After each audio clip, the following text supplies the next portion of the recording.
will get the ball on the two. He is really good. He is. He is. Problem. That's all for us, everybody, but we'll see you today at 9:30 Eastern with much more Undisputed. And week 4 of the NFL is a wrap, and the more things change, the more they stay the same. Jimmy Garoppolo is the best quarterback in the NFC. Good morning and welcome back to another edition of the Carton Show. This ugly guy is Mark Schlereth. That handsome guy is Cody Decker. That's right. I'm Craig, and we're ready to rock and roll as San Francisco beats the Rams last night 24-9. That's what they always do in the regular season. And let's get right to the highlights of the game last night. This, of course, was the play of the game. Somebody upset. That's right. He's protesting the rights of the Himalayan camels and got laid out. Bobby Wagner's Why does Bobby Wagner hate camels? I don't know. I don't know. Yeah, I think that was his only tackle of the night. No. And he did it in support of the camels. Now, Yes. here, a couple parts of this video I just want you to see so you're ready for work today. Go back to the start of it, because this shows you that there's a problem with the turf in the NFL. All right, stop. See the guy on the top of the screen with the black outfit on? Yes. Non-contact torn ACL. Let it go. Watch this. And who touched you? Oh, God. Oh, No. and nobody touched him. Nuts. And he goes down like a New York Giants wide receiver. Oh. Yeah, then there's the guy in the yellow jacket. He's out of the screen. Come on, Bobby Wagner. Laid him right out. Now, I could be wrong. Maybe it's not a demonstration to support the Himalayan camels, but we do know what? The guy's apparently having a girl. Because Yeah. There's a gender reveal all yeah, along. go back, show one more time, like the pig, the smoker's pig. Honey, guess what? We're having a girl, Bobby Wagner. All right. Yeah, the other guy's going to a new shot to get him. We're having a girl, and I'm dead. Well, the girl will be born without a father, and that's just the way it goes. If that's not the highlight of the game last night. I will say this. I didn't notice the guy in the black chasing that went down with the ACL, but when he got up, I think he's in concussion protocol because he stumbled around and went back down. Yeah, And I then- guess if you want to show one more time, he stumbled like a Sunday ago, and I'm not making fun. That's how he stumbled. He tears the ACL. Well, he now gets watch up. him get up and just goes down. Whoa. The good news is that right after that game, the NFL fired 3 neurologists who were in charge of that guy's safety.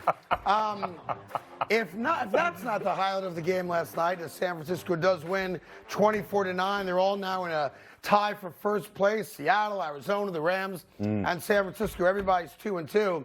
It's the amazing Deebo Samuel who had the play of the night. Garoppolo with a perfect feed right to him. One guy misses. He cuts to the right. Now it's a foot race, and here comes Jalen Ramsey doing his best Deion Sanders impersonation, and it's a touchdown, and it's a wrap, just like that. So I know they paid Jalen Ramsey a lot of money. It ain't the tackle like that, and it shows you, again, we always take Jimmy G for granted. Is he the greatest quarterback? I'm not saying he is, but when he quarterbacks, that team wins a lot more than it loses. Yeah, Jimmy G, the 49ers are a better football team with Jimmy G playing quarterback. Period, stop. Stop. The end of the story. I mean, there's no question about it. And you look at them, I mean, Stan Kroenke doesn't own the Los Angeles Rams during the regular season. It's Kyle Shanahan. He owns the Rams. They're 7-0 in the regular season versus the Rams. Now, they did lose the NFC Championship game. Okay. So I guess that counts regular more. Season. Right, but regular season-wise, they just dominate. And you look at Jimmy G, like Jimmy G, the way he releases the football, his acumen when it comes to understanding that offense, last week notwithstanding. Remember, he didn't play in the preseason. Like, he didn't have any preseason snaps. He worked on a side field with dudes like that manage the grass. And like no this, joke, yeah. he literally didn't have a playbook until week 1 because there were no plans for him to play. Right, yeah, exactly. Right, there were nothing. So, I mean, This is a guy that gives them the best chance to win. You couple that with, I believe they have a top 3 defense. Well, right now, as far as your points allowed, they're number 1. They're the best defense in football. You want to look some of it, who they played. I guess that's fair, but I think they've only given up 46 points now, 4 weeks into the year. D-line-wise, they've got a great rotation there. Well, think about this. They played last night, right? They sacked, what did they sack? Stafford 6 times, 7 times, something like that? 7, several times. They've got given up. They went after him several times. They did that without Kinlaw, a starter in the middle, and Eric Armstead, a starter in the middle. Right. So they've got great depth along the D-line. They've got the best linebacking core, like, to me, 3 deep wise. They're awesome at the linebacking core. They got a really good secondary. Which it also shows you the defense is so good. It's one of the reasons they thought they could bring in Trey Lance to be the quarterback. Sure. Because the defense, in theory, will carry that team, knock on wood for them, deep into the playoffs, maybe even to a Super Bowl. And when you have a dominant defense, and they do, 46 points, 4 weeks in, I did the math. It's not, it's 11 points. It's not a lot of points. After 4 games, it's less than 2 touchdowns a game.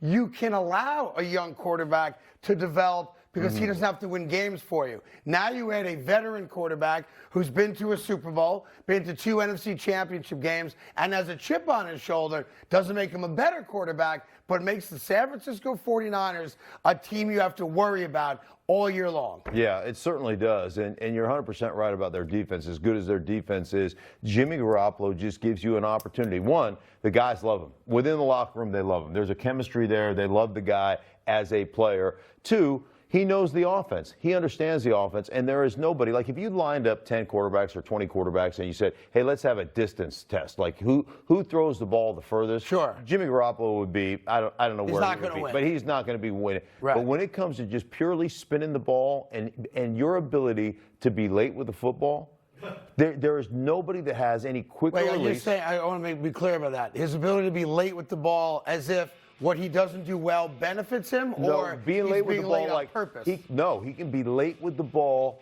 which is a detriment to most quarterbacks, but it spins so tightly and he throws it so purely and he gets rid of it so quickly that even when he's late with the football, which would normally cause a DB to knock it down, basically bat it down and create an incompletion or a pick six, the ball gets there. So what I'm hearing is that Jimmy Garoppolo has the strongest arm in the NFL. He's perfect. What have I been saying for the last month, Cody? He's beautiful. He's perfect. Yeah, does this is confirmation for you? Yes. Yes. I'm so glad you're here. The rest of America is learning what I've already known. Jimmy Garoppolo is a Pro Bowl quarterback, and if you were building a team today from scratch, Justin Herbert, nonsense. Oh, no.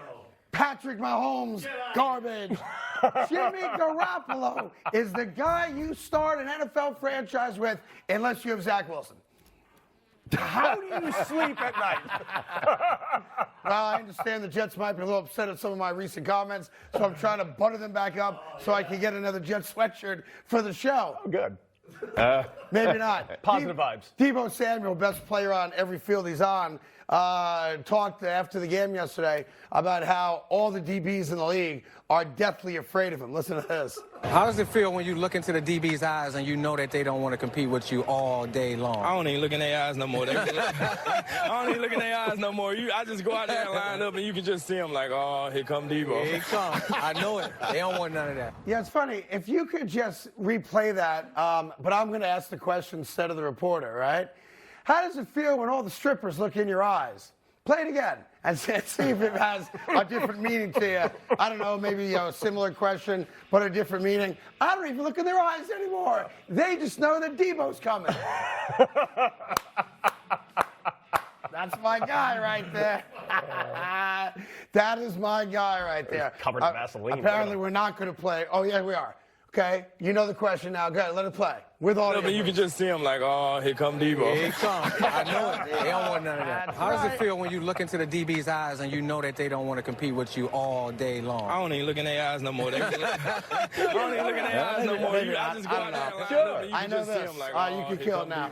I know that Jalen Ramsey doesn't want to look in Deebo's eyes anymore. And although he had a huge interception to win a game a couple weeks ago, and he's a great talent, you're in the open field, and you're supposed to be one of, if not the best defensive players in football, and Deebo Samuel's coming in open ground, and you make a failed attempt to grab at his knee or his leg at the 20, and he goes 20 more yards for a touchdown, at some point, someone's got to own the fact that Jalen Ramsey is a big disappointment for the Rams.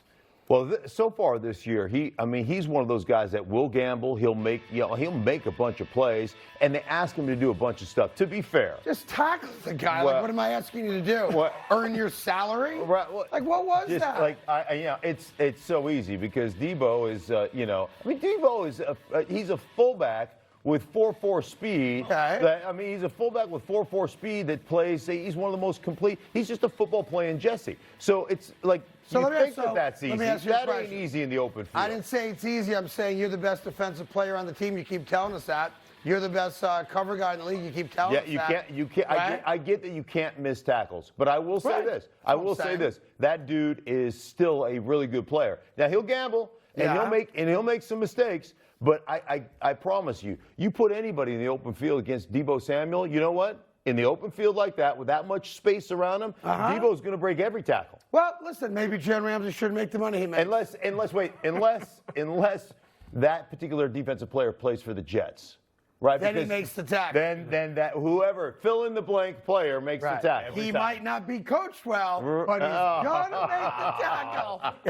You are never going to get a sweatshirt. No, ever you're not again. getting a sweatshirt. The Jets and I are like peas and carrots. We get along fantastically. Do you? They just get a little sensitive sometimes. What do you want me to tell you? When you're 4-16 in your first 20 games, what should I do? Blow smoke up your ass? They're 2-2 now. I'm not built that way. And yet, at 2-2, I rock the sweatshirt. I'm talking playoffs. I'm pretty easy to figure out. Play well, I love you. Don't play well, I'm going to cheat on you. Like, it's pretty simple, basic. Well, wait. Now, so what team has caught your eye then? What team do you? What team do you have you have a little dalliance with? I have a thing for hot quarterbacks. Do you? So Tom Brady and Jimmy G. And if Justin Herbert bought some acne medicine, he might be on my list next. But right now, the skin's not good enough for my. He's got great hair. He's fine. Great hair, but clean it up. Clean it up.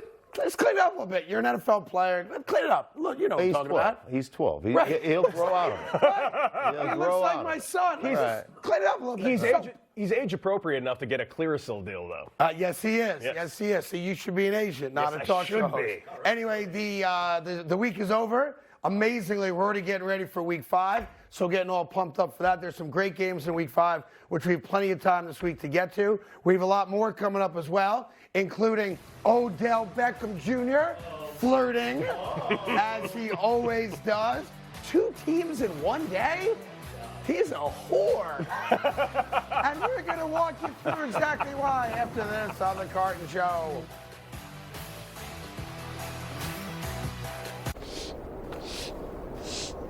This winter, make sure your tires are ready for adventure.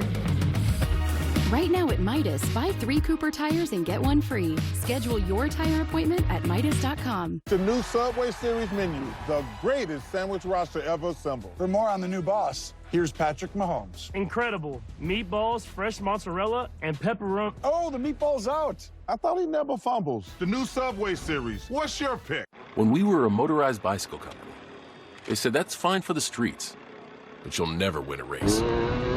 They said motorcycles are one thing, but you can't make cars. All right, you're a car company, but you won't win Formula One in a hybrid. Well, you'll never compete off-road. What about when there is no road? No gas? They've challenged us to do a lot of things. What will we do next? Honda, the power of dreams. Guys, there's something on the ship. There's something with us here. What do we do? Get to the escape pods. Go now! Okay, I'm an alien, and I got these claws. I'm climbing the wall now. If you're making a sci-fi movie, you need to finish the special effects. Does that look good? And if you want to save by bundling home and car insurance, you need Geico. Guys? Uh-oh. See how much you could save by bundling with Geico. Is that going to be a problem?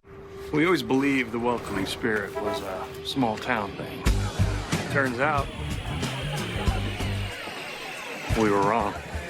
Wherever Jim Beam is welcome, you'll be welcome too. This is Fubo TV. It's a better way to watch live news, shows, and sports without cable. Watch multiple games at once with Multiview. Try free at FuboTV.com. Nobody does anything perfectly the first time, or the second, even the third. We learn from mistakes. But when it comes to retirement planning, who can afford mistakes? Smart Asset can help you avoid those unpleasant mishaps with a free guide, The 7 Crucial Mistakes of Retirement Planning. We also match you with up to 3 vetted fiduciary financial advisors who can help you achieve your retirement goals. Using Smart Asset is free with no obligation. Discover what others learned the hard way at smartasset.com. Buying or selling a home can be one of the most stressful moments of your life. But it doesn't have to be. HomeLight is here to change that. HomeLight combines the best technology and agents onto one modern real estate platform. Join the millions of people who have used HomeLight to make buying and selling simple. It takes 2 minutes, and best of all, it's free. Buying and selling has never been more simple. Start today at HomeLight.com. All the hard work for the whole season, right here. Next Tuesday on Fox and FS1, the National League's biggest stars lead their teams in a fight for the crown. Nothing better than October. The NLDS begins next Tuesday on Fox and FS1. Mark and Sam both have home insurance. Mark has home insurance through Hippo, which comes with a smart monitoring system that notifies you when it detects suspicious movement. So Mark gets to continue his win streak on his massive TV. Yes! Sam doesn't have home insurance through Hippo, so he's left wondering where his massive TV went. I think he was robbed. Stay ahead of trouble with home insurance through Hippo. Upgrade today and get complimentary smart home sensors. Visit hippo.com and join now. Every search you make, every click you take, I'll be watching you. Get more privacy in your existing inbox and keep your email address secret with DuckDuckGo. The DuckDuckGo app offers email protection, which removes trackers before forwarding emails to your regular inbox, and lets you generate multiple protected email addresses, all for free. Stop companies from watching you by downloading the app today. DuckDuckGo. Privacy simplified. All right, this October on Fox and FS1, the National League's biggest stars battle it out on the road to the Fall Classic. That's the World Series. The National League Division Series begins October 11th, only on Fox and FS1. Atlanta lost, by the way. They got shut out by the Marlins yesterday, and the Mets got rained out.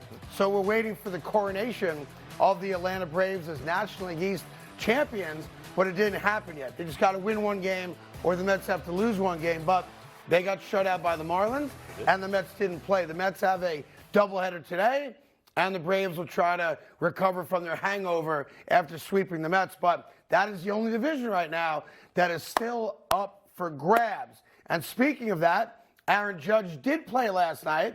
He was 1 for 4, and no. Nope. Once again, my main man did not hit number 62. He's got a doubleheader today. Supposedly he's going to play in both ends of it as a DH. And then if he doesn't do it today, they got one more game tomorrow. And I hope he doesn't do it. Because we had a chance to do it when we gave a rat's ass about it. And now I don't care anymore about it. And I'd rather he get stuck on 61. So all you baseball nerds can argue back and forth if it's a record, if it's not a record. I know you think it's not a record. You're not a a Bonds record. guy. And Roger Maris Jr., who's the son of Roger Maris. Yeah, I put and that sports together. JR. That's Yes. right. Listen, I could take shots at Roger Maris Jr. all day for this nonsense. Me too. About having separate records or, his was steroid-induced, his wasn't. I can't take a shot at a guy who's essentially defending his father. And that's all Roger Maris Jr. is doing. He's defending his father. And for the last week and a half, he's also been held hostage by the New York Yankees. I mean, he has. And Major League Baseball. He goes to these games, full well. He doesn't want to go to the games. The other day I saw him sign languaging help. I just want to go home and live my life. Like, break the record or don't break the record. but it's not the record. It's not the record. Barry Bonds is the record. He even mentions it right there. What I find funny, though, is he's arguing for an asterisk, which famously his father had an asterisk for, 40 years on his record? Yeah, because back then, listen, everybody in New York wanted Mickey Mantle to break Babe Ruth's record. Mantle didn't in '61. He did. And because he played in a few more games than Babe Ruth did, no joke, when the ball first went into the Hall of Fame and the record books changed, they put an asterisk on it because they hated Roger Maris.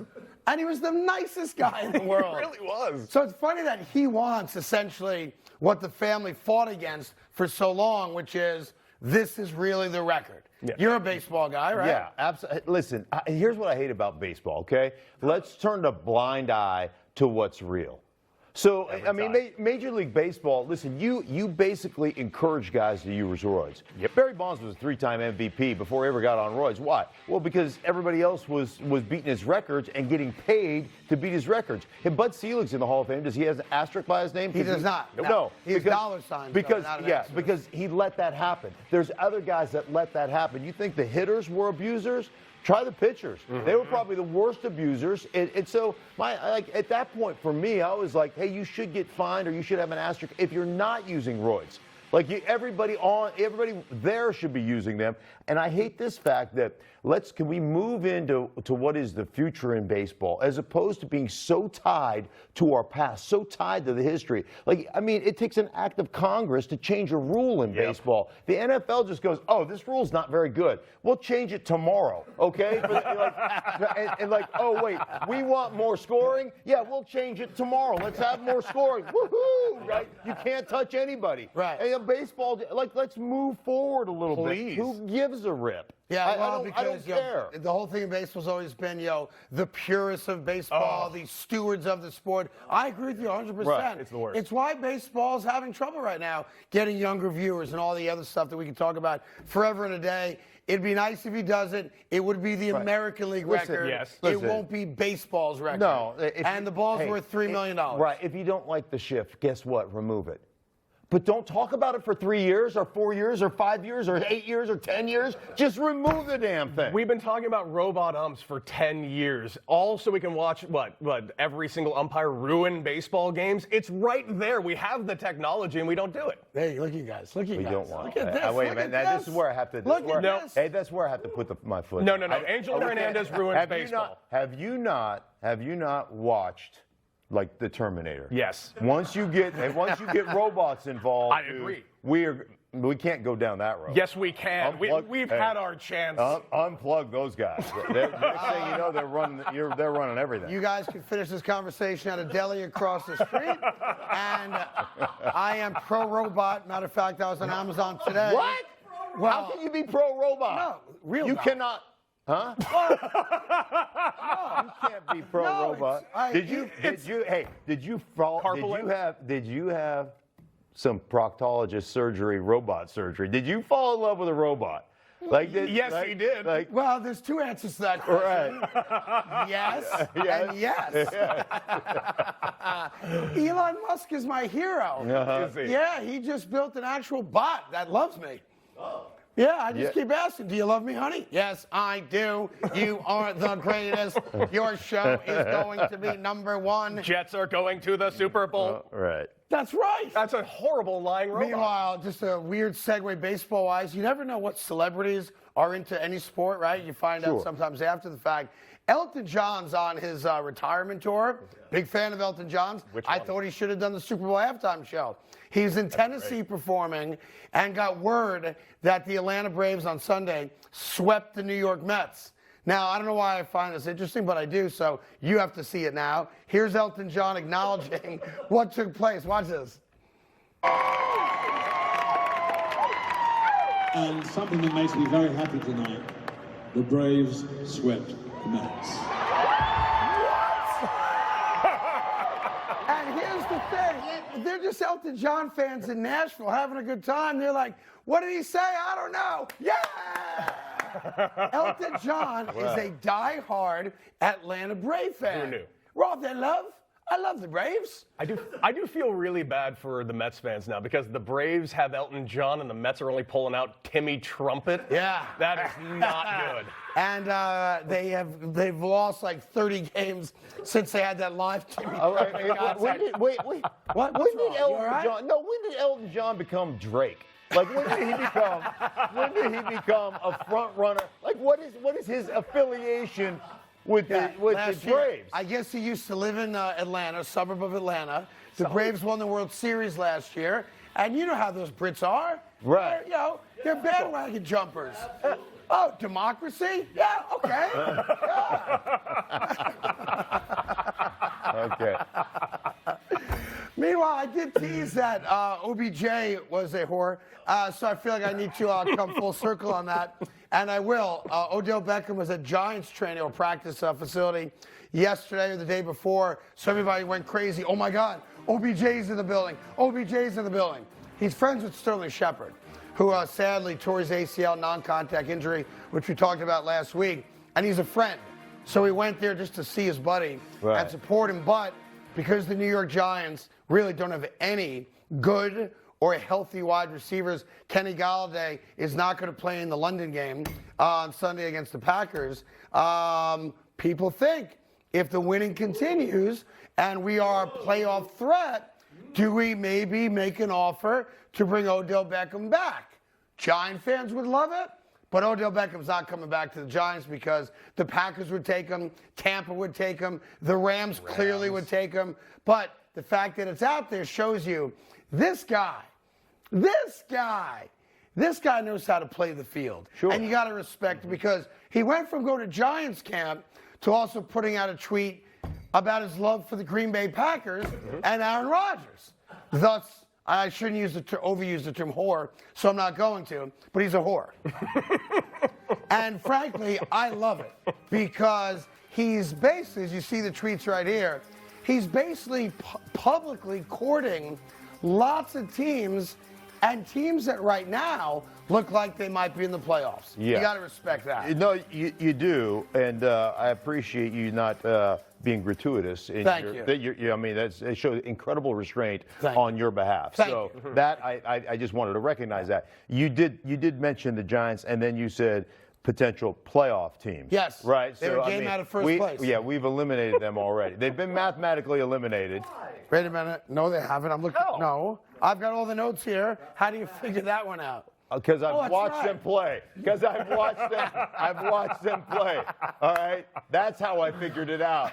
I use these things called my eyeballs, and I've already mathematically eliminated the Giants. Listen, I know you hate New York. I don't hate. And I want I'm you here to know in New York. I like New York. It's mutual. Yeah. You cannot. No, baloney. Yeah. New York loves me. No, they don't. Oh, yeah. I walk down the street here, and New Yorkers are like, "Hey, forget about it." I think that's their way of greeting me. The best thing about New York is that you can walk down the street and nobody knows who the hell you are. Hey, I can walk down any street in America. Nobody knows who the hell I am. That is also very, very, very true. Wow. Okay. We're having fun. Hopefully you're having a good time as well. OBJ is going to land somewhere. I do not think it's going to be the New York Giants. It's going to be on a team that has a much better chance of winning the Super Bowl. But right now, you know the old saying, keep hope alive, because that's what we got. We got much more coming up your way, including Nick Saban and a crazy thing that's now happening in college football for those of you that follow college football as closely as you do. Plenty more show coming up, starting with that right after this.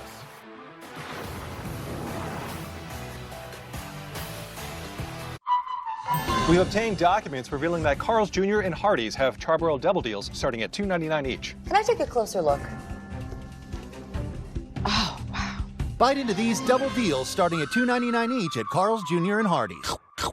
Wanted. Full-time fans. Must be enthusiastic problem solvers. Possess strong communication skills. Be good under pressure. Willing to travel. And happy to work weekends. Modelo, brewed for full-time fans. Brewed for those with a fighting spirit.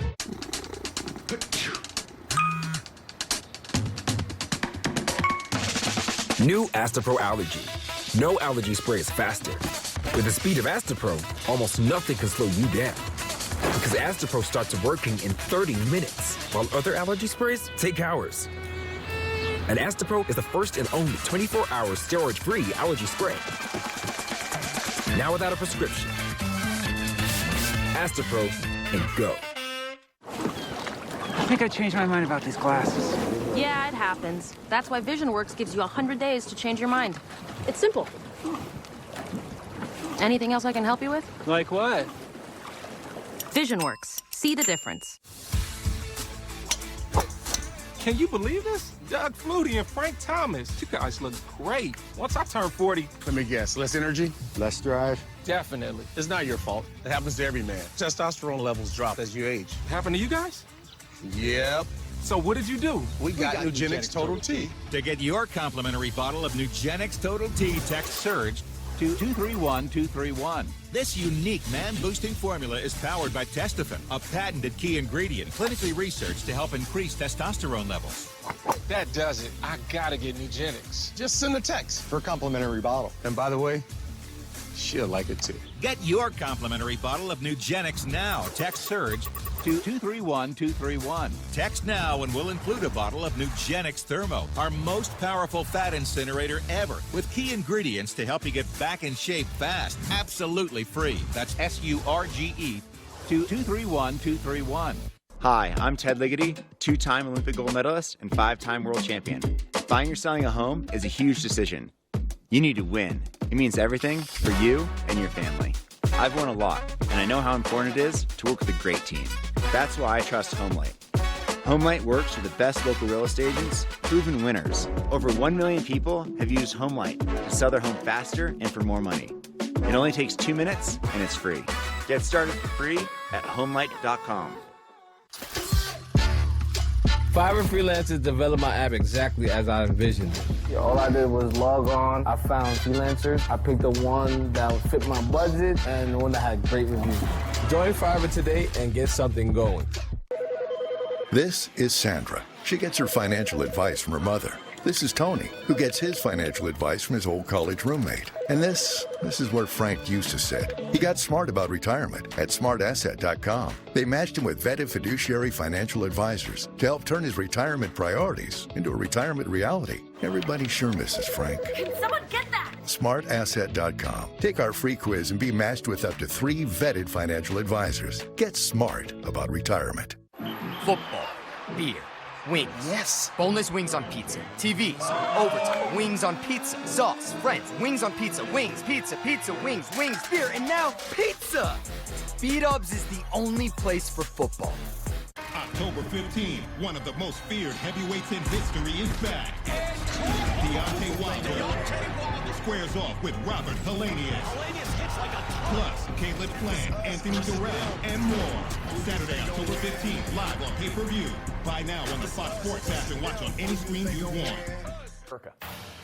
All right, big noon Saturday. Let me take a guess. More Michigan? Yep, that's right. Start Saturday strong with my favorite coach in all of college football. It's big noon Saturday as Blake Corman, the number 4 ranked Michigan Wolverines, take their electrifying show on the road to demolish the Indiana Hoosiers.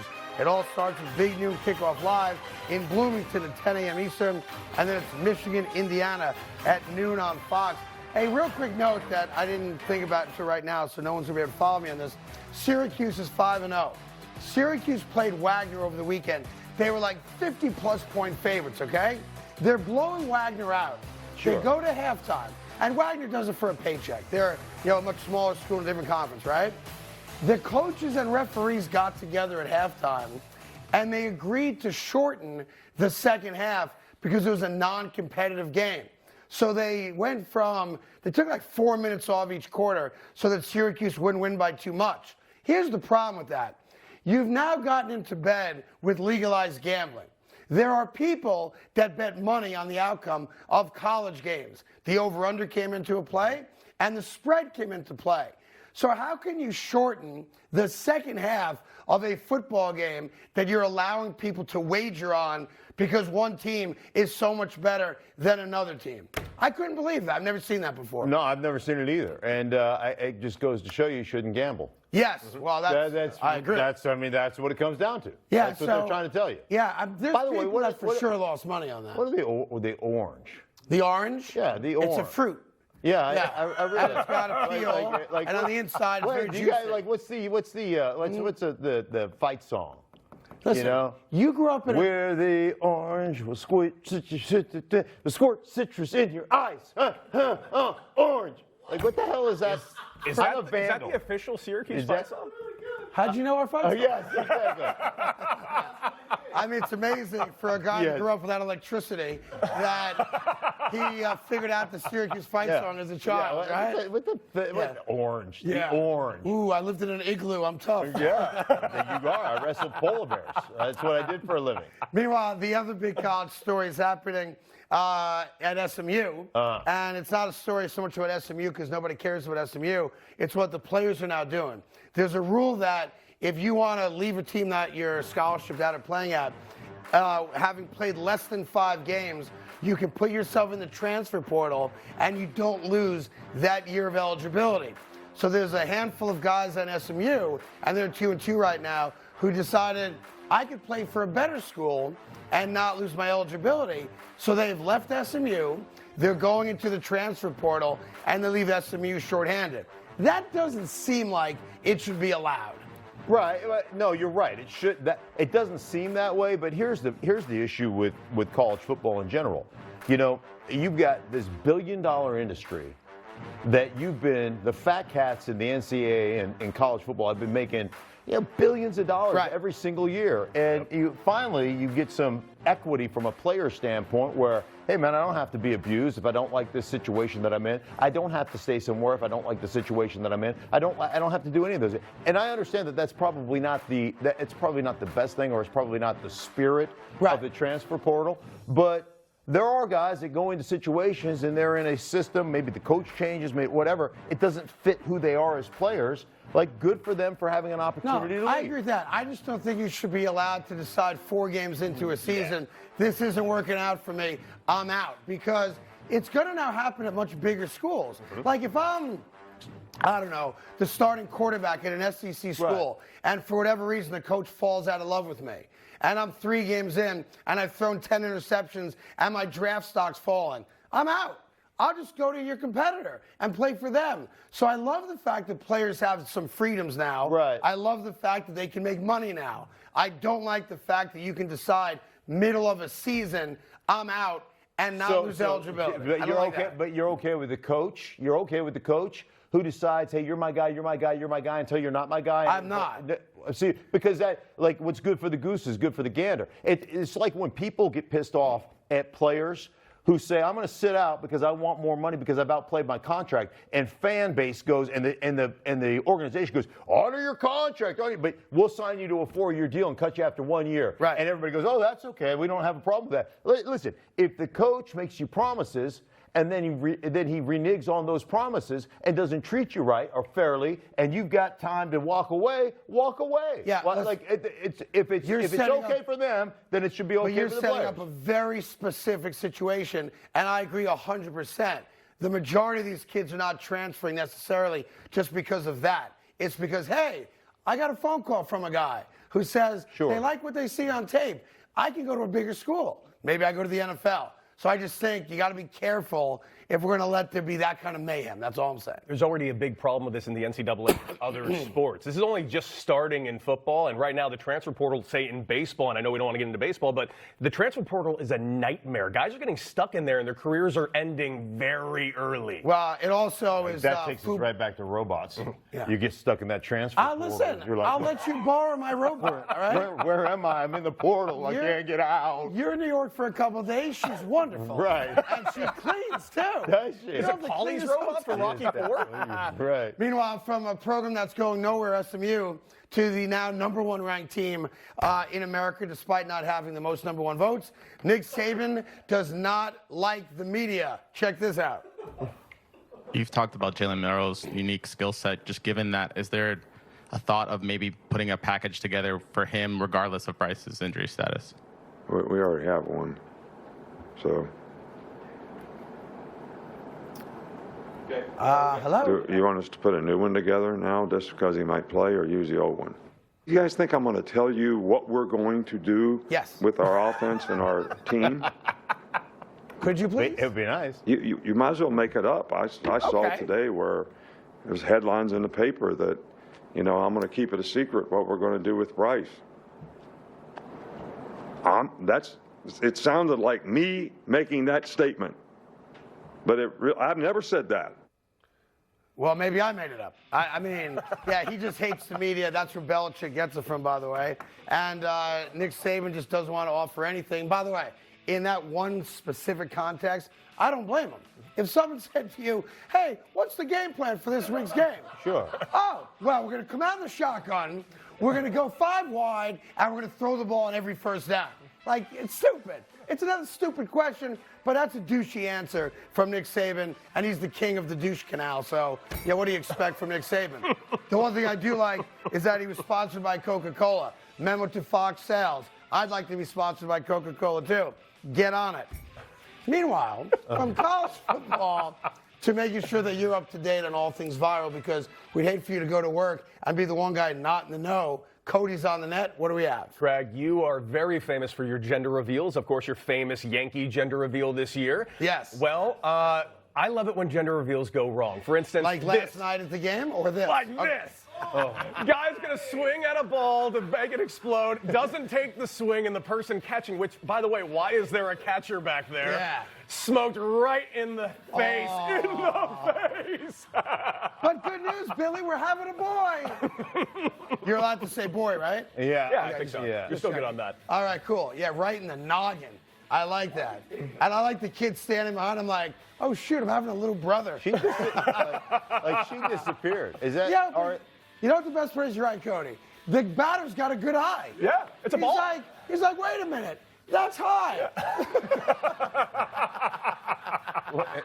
By the way, here's the deal. How do you not even move your hands? Like that, the catcher, I don't know if that was his wife, if that's a buddy. How do you not even move your hands? Like, you can't even protect yourself. Listen, I know the pitch was high, but it's a gender reveal. How do you not swing the bat?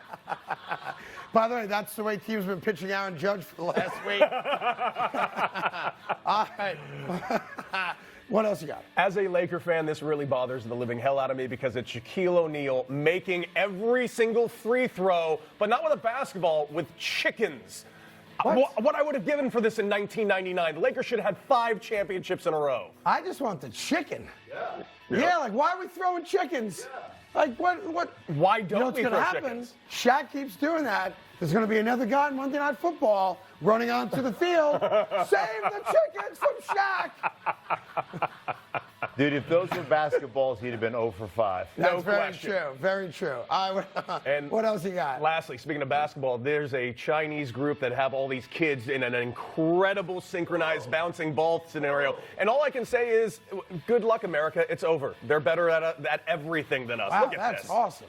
By the way, that's awesome. You get that many kids in unison to dribble basketballs in both hands. I can't even do that myself. Yeah, well, you're a baseball player. Well, yeah. Athlete. Professional. I think that's awesome. I really do. Can you do that? What? Can you do that? I haven't been very good at basketball. Really? Yeah. Based on? Based on my ability to bounce 2 balls at the same time. Hey, you've had plenty of practice. Yes, thank you very much. I did live alone in Buffalo. That is true. I remember that. And it does get cold there. I'm not lying. Listen, we did Nick Saban, so why don't we talk about his hero, Bill Belichick, coming up. And as I've been saying for a couple weeks now, the end is near. And I'll explain, I have more evidence supporting my viewpoint that the end is near. Patriots, you're on the clock right after this. Taco Bell went a bit crazy with its breakfast.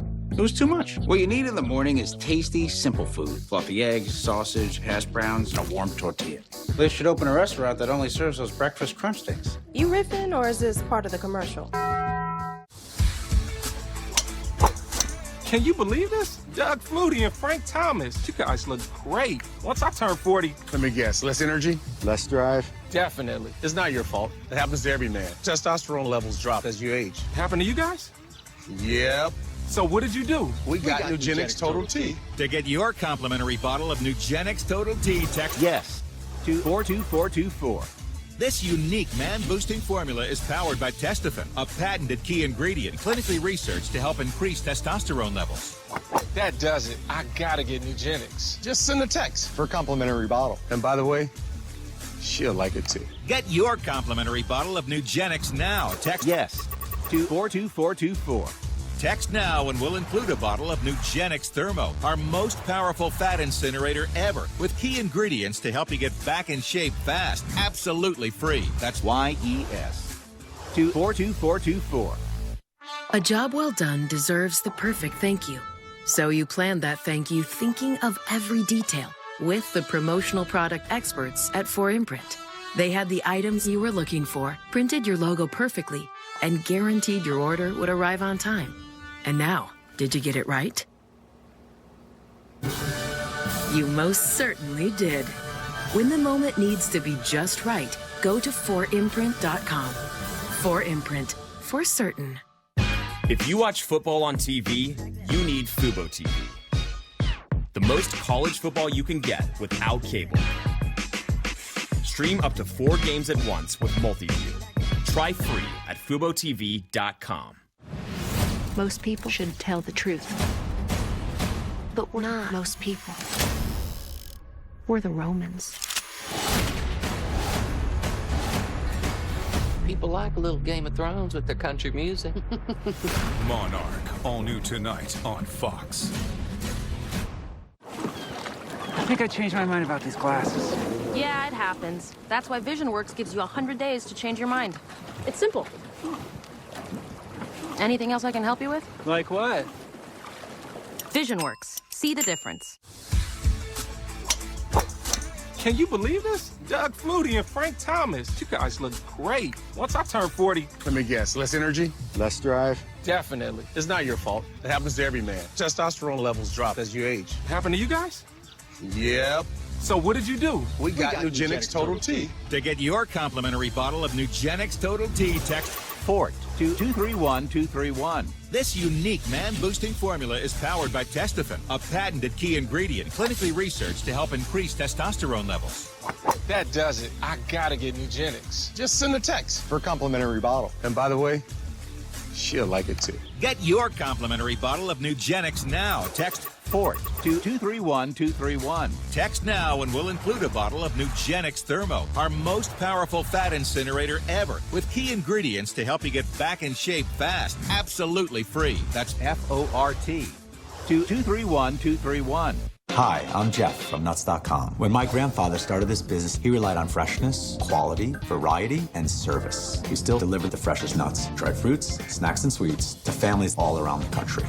Nuts.com. Enjoy free shipping on your first order. Buying or selling a home can be one of the most stressful moments of your life.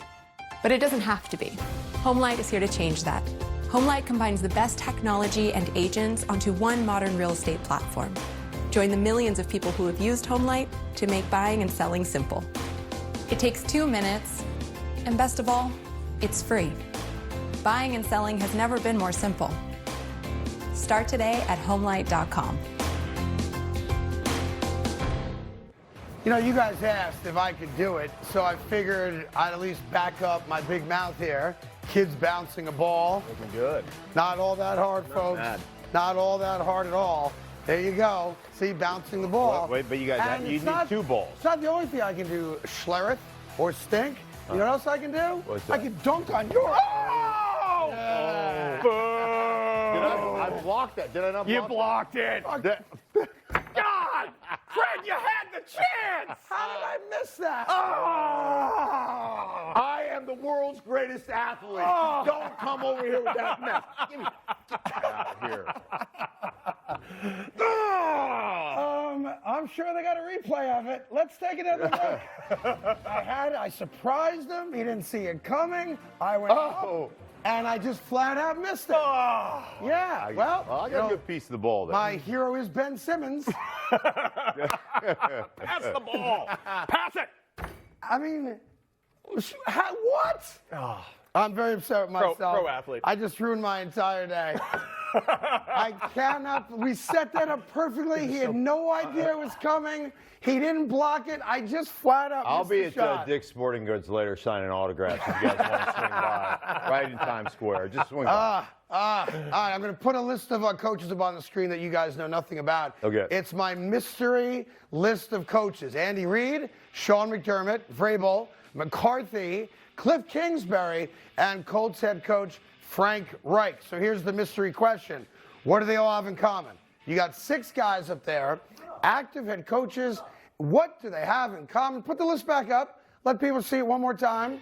Reid, McDermott, Vrabel, McCarthy, Kingsbury, Reich. Any guesses?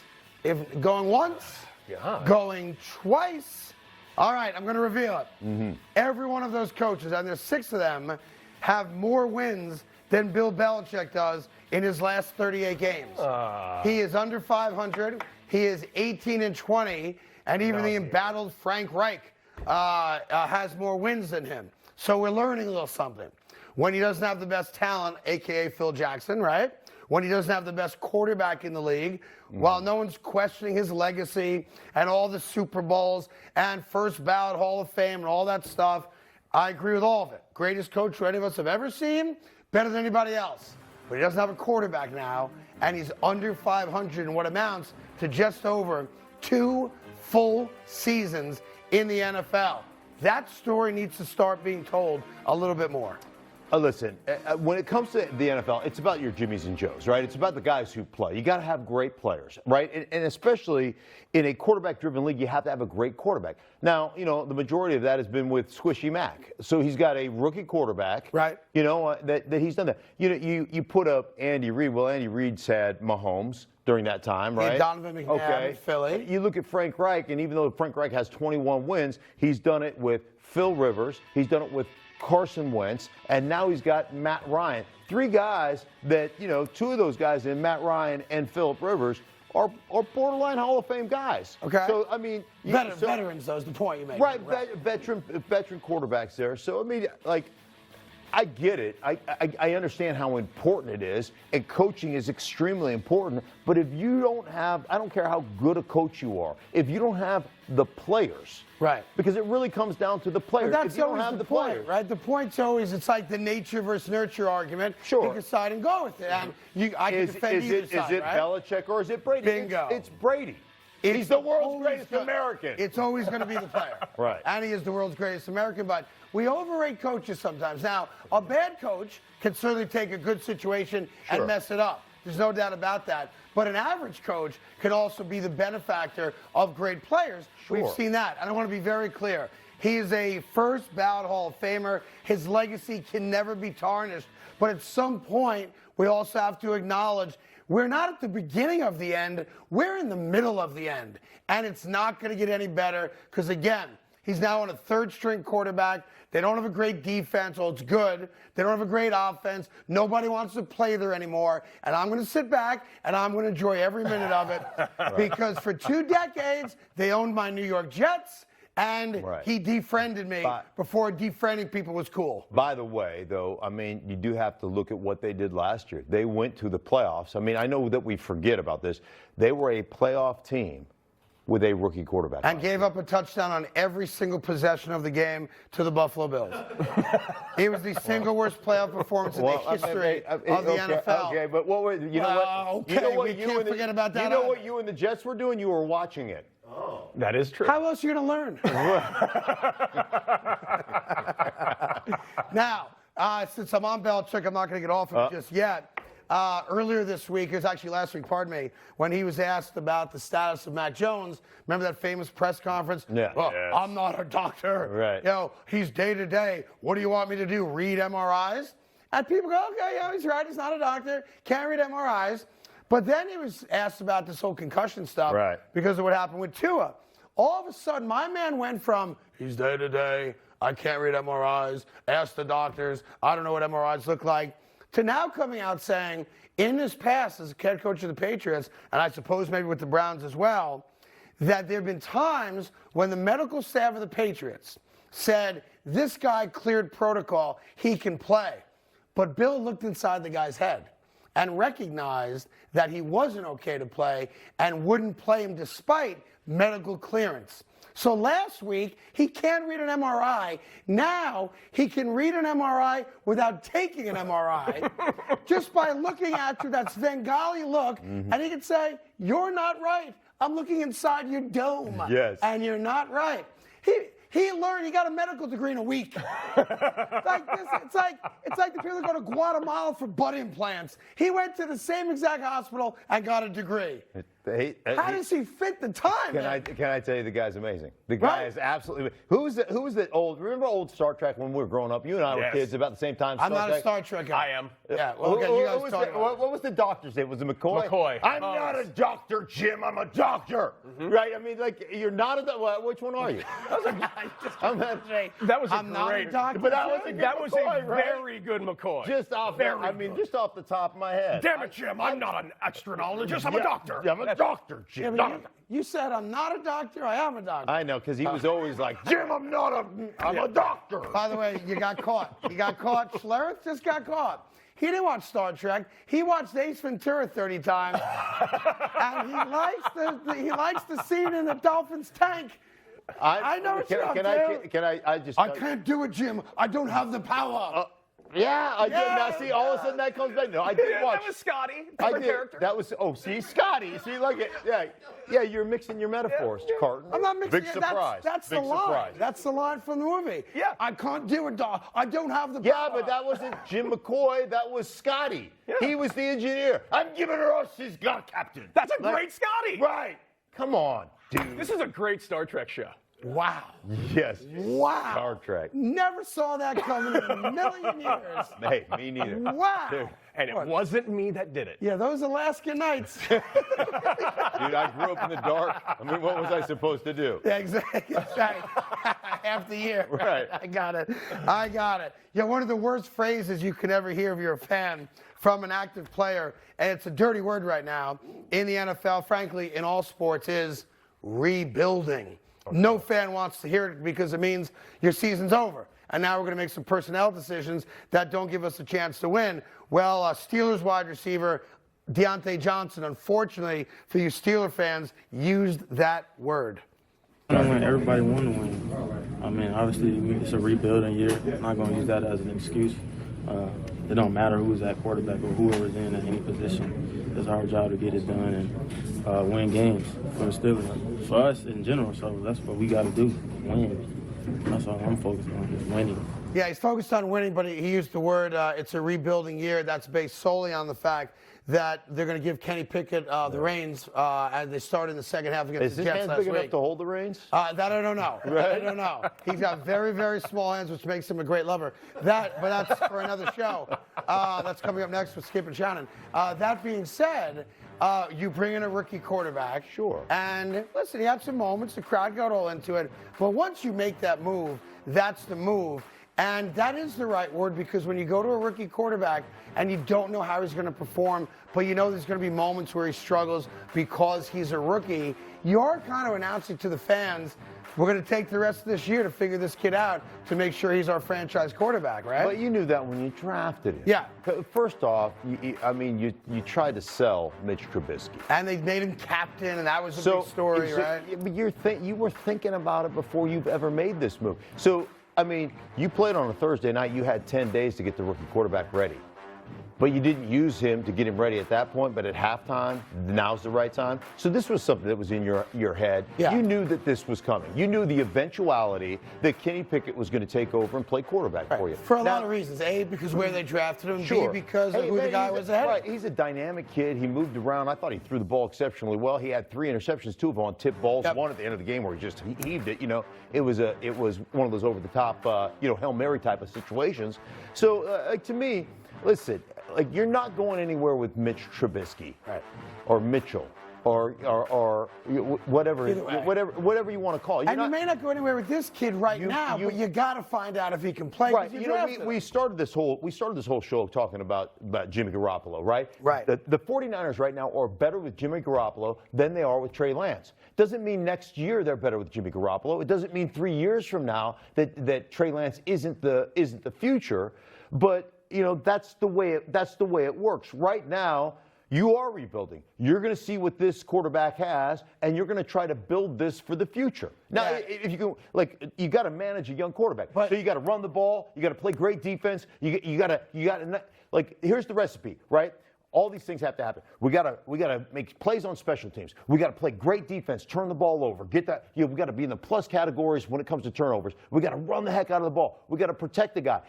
To make all those things happen within the context of a single game is virtually impossible. That's why it's hard to win with backups. Yeah, and it's funny because I read the comments of Minka Fitzpatrick after the loss to the Jets, and he's a great player, right? They traded a first-round draft pick to get him, and he's worth it because he's a ridiculously good player.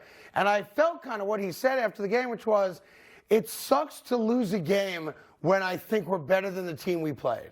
He goes, I hate that. We should have won the game. Sure. We're a better team. So now you've got a veteran like that who's a badass player, and you've now turned over the team to this kid who might very well be a very good quarterback, at some point. But you also have a coach who's never had a losing season. So no one should feel bad for the Steelers. They're in a playoff hunt every year. But here we are going into week 5, and they've made the move they can't come back from. But he's the guy. Yeah, he's the guy, and it'll be interesting to see exactly how he progresses. I will tell you this. Having met with Mike Tomlin and sat down with Mike Tomlin to do a game, that is one of the most dynamic people I have ever been around. He walks in, you want to talk about commanding a room. You want to talk about walking into a room and being in charge, right? There are 2 types of people in the world. People who energize a room when they walk in it, that's you, and people who energize a room when they walk out of it. I'm not pointing fingers. It's a hostile work environment. Right. By the way, Cody, I'm the guy that missed the dunk, so you're fine. I was pointing to Zach. I was pointing to Zach, not you. Okay, no, you're good. You're good. I was pointing to Zach. Just so you know, he's pointing off camera to one of our producers. Right. But he walks into a room and he energizes that room. He owns the room. Well, he energizes I know the room. It's an old story. It's many, many years ago. That's how he got the job. He got interviewed because of the Rooney Rule, which we can get into another day. And they weren't even thinking of hiring No, him. they were going to hire Kim Wisenhunt or Russ Grimm. That were the 2 guys. And this guy walked into a room and blew them away where the Rooneys said, wow, that's our guy. Right. I have total respect for that. Yeah, he's amazing that way. So, whether they end up with a losing record or not, they never have had one under his, 15 years. But let me tell you what, that dude is a guy that if anybody can get it done as they're quote-unquote rebuilding, it's that dude. Yeah, no surprise that their one win this year did come against the Bill Belichick Patriots. So just another example. Wow. And we call that a callback. That's a win for me. Yes, it Thank you very much. I have news in my ear that is going to be very tough to bring to you. We have a very quick break, and then after the break, there's a virus apparently spreading in the sports world, and it's not pretty, and it's going to get uglier, and batteries will be thrown. Oh, God. Yikes. We'll explain right after this. You can't touch it now because it's important, and it's coming up. I'm worried. I'm scared.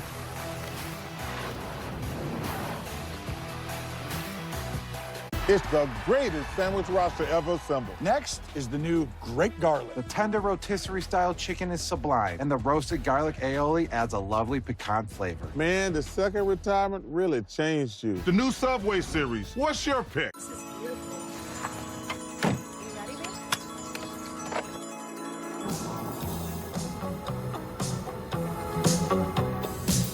Can you hear me calling out your name? You know that I'm falling and I don't know what to say.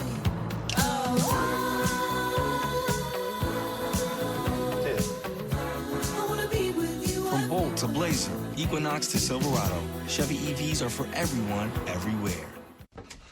That's half the fun of a new house, seeing what people left behind in the attic. Well, saving on homeowner's insurance with Geico's help was pretty fun, too. It's a tiny dancer. They left a ton of stuff up here.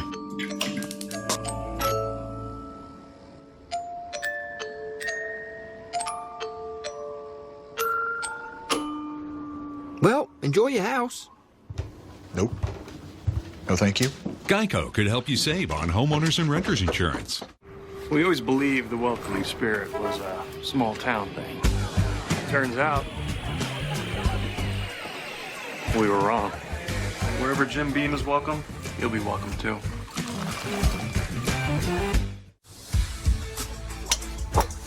Can you believe this? Doug Flutie and Frank Thomas. You guys look great. Once I turn 40. Let me guess. Less energy? Less drive? Definitely. It's not your fault. It happens to every man. Testosterone levels drop as you age. Happened to you guys? Yep. So what did you do? We got Nugenix Total T. To get your complimentary bottle of Nugenix Total T, text FORT to 231231. This unique man-boosting formula is powered by Testofen, a patented key ingredient clinically researched to help increase testosterone levels. That does it. I gotta get Nugenix. Just send a text for a complimentary bottle. And by the way, she'll like it too. Get your complimentary bottle of Nugenix now. Text FORT to 231231. Text now and we'll include a bottle of Nugenix Thermo, our most powerful fat incinerator ever, with key ingredients to help you get back in shape fast. Absolutely free. That's FORT to 231231. This is it. The big interview. Don't be nervous. You took classes from Yale in your bedroom, earned certificates from Google on that crowded, slightly stinky train ride, and went to Duke in your pajamas. So don't stop now. You ready? You're more than ready. Jump over the giant metaphorical pit of doubt. With over 5,000 courses and degrees from world-class institutions on Coursera. Learn without limits. For your chance to win Terry's money, download the free Fox Bet Super 6 app now and play the NFL Sunday Challenge. Wake up, football fans. It's a Sunday morning encore, live from the UK. Back to work! Only on NFL Network. Some of the brightest stars in the game are ready to light up London. Let's go! Giants. He throws it left and makes the catch. Packers. Rodgers going deep. Touchdown! Wake up early and watch with the world. It's Sunday Morning Football. Sunday at 9:30 a.m. Eastern, only on NFL Network. Wake up, football fans. It's a Sunday morning encore, live from the UK. Back to work! Only on NFL Network. Some of the brightest stars in the game are ready to light up London. Let's go! Giants. He throws it left and makes the catch. Packers. Rodgers going deep. Touchdown! Wake up early and watch with the world. It's Sunday Morning Football. Sunday at 9:30 a.m. Eastern, only on NFL Network.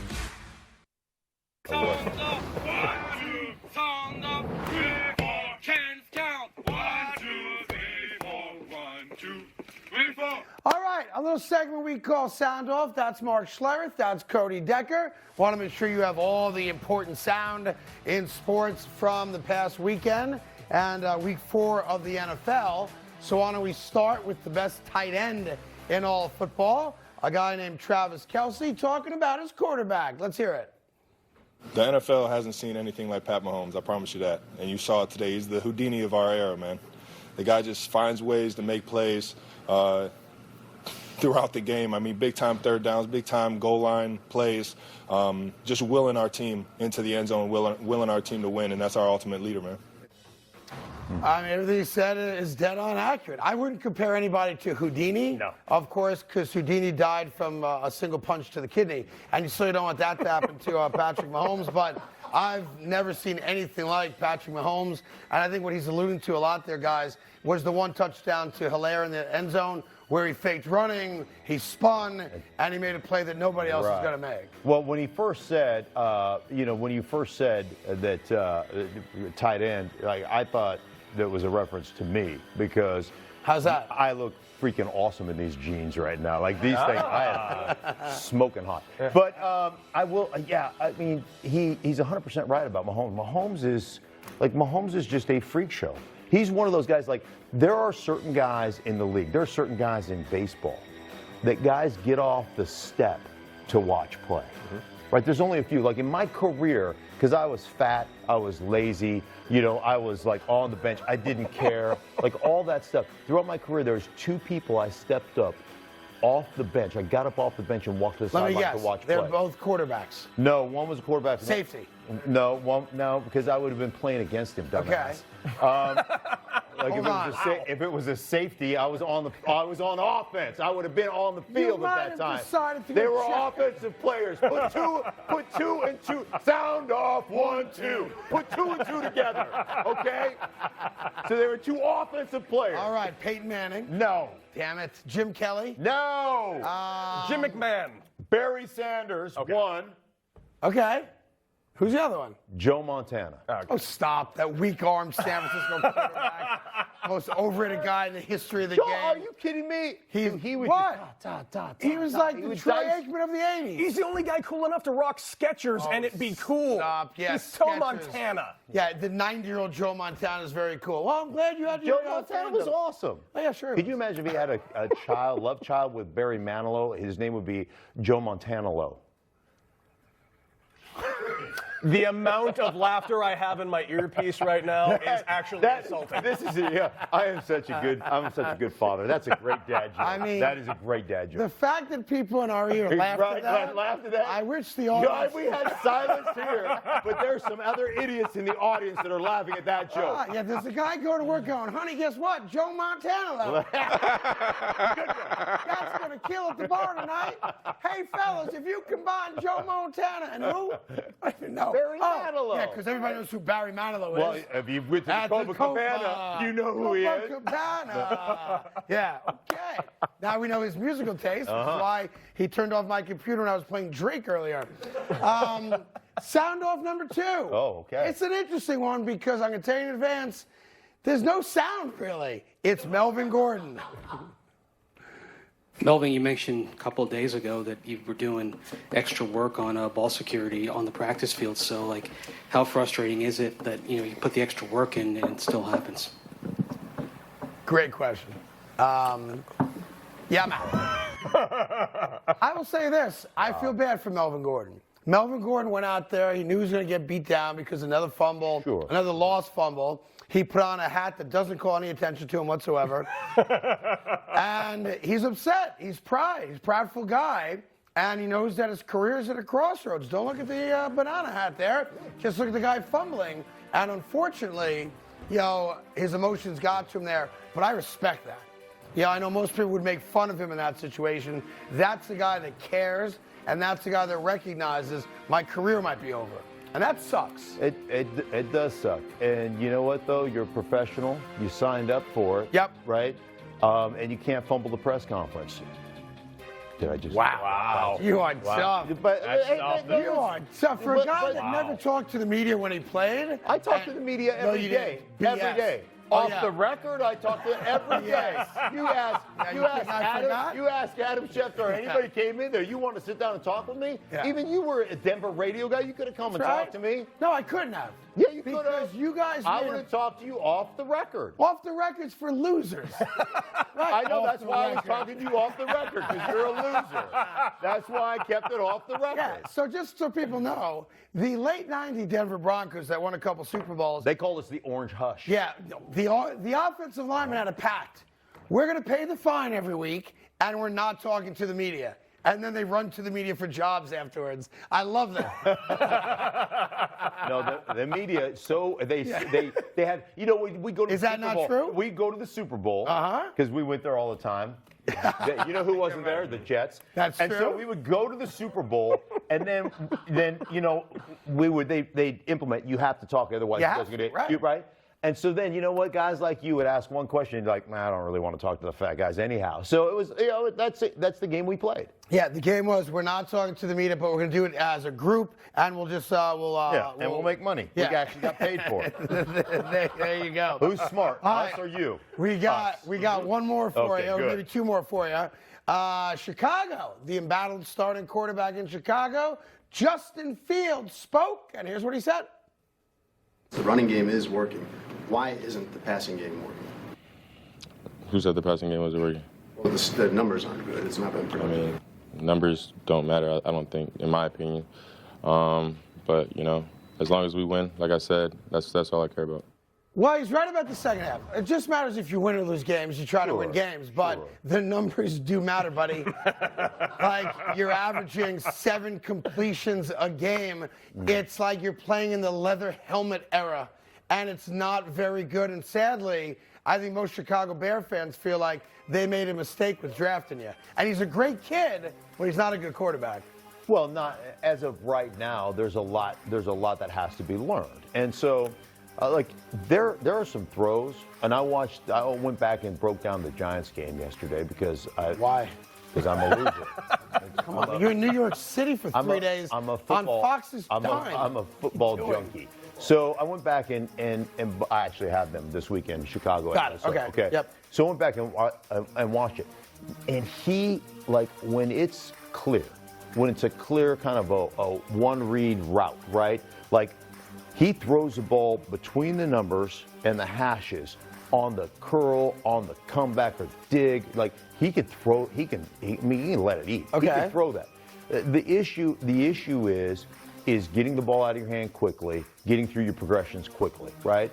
And that's hard to do. So you're saying he's got talent. He needs to learn how to play NFL football. Right. Is that what we're saying? Yeah. And when you come out of the college game, there is this, because a couple of guys have had success instantly, right?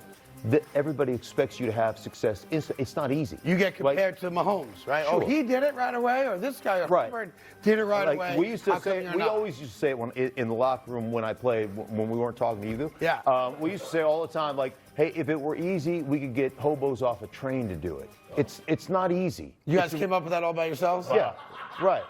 Yeah, we did. You guys got together and said, okay, who's got the best line? Oh, Schlereth does. Right. And you came up with the hobo line. Hobo, yeah. No, right. that's good. Dude, hobos is very descriptive. Hobo is very, when you say hobo, just the word, you can smell the word in the air, like hobo. Yeah. I know what that smells like. I can tell you, when I hear the word hobo, I think of conjunction, junction, what's your function, and the hobo on top of the train teaching me how to put words and phrases together to make sentences. Another word and something like that. Nailed it. That was it. He exactly how he does Elvis impersonations. That's awesome.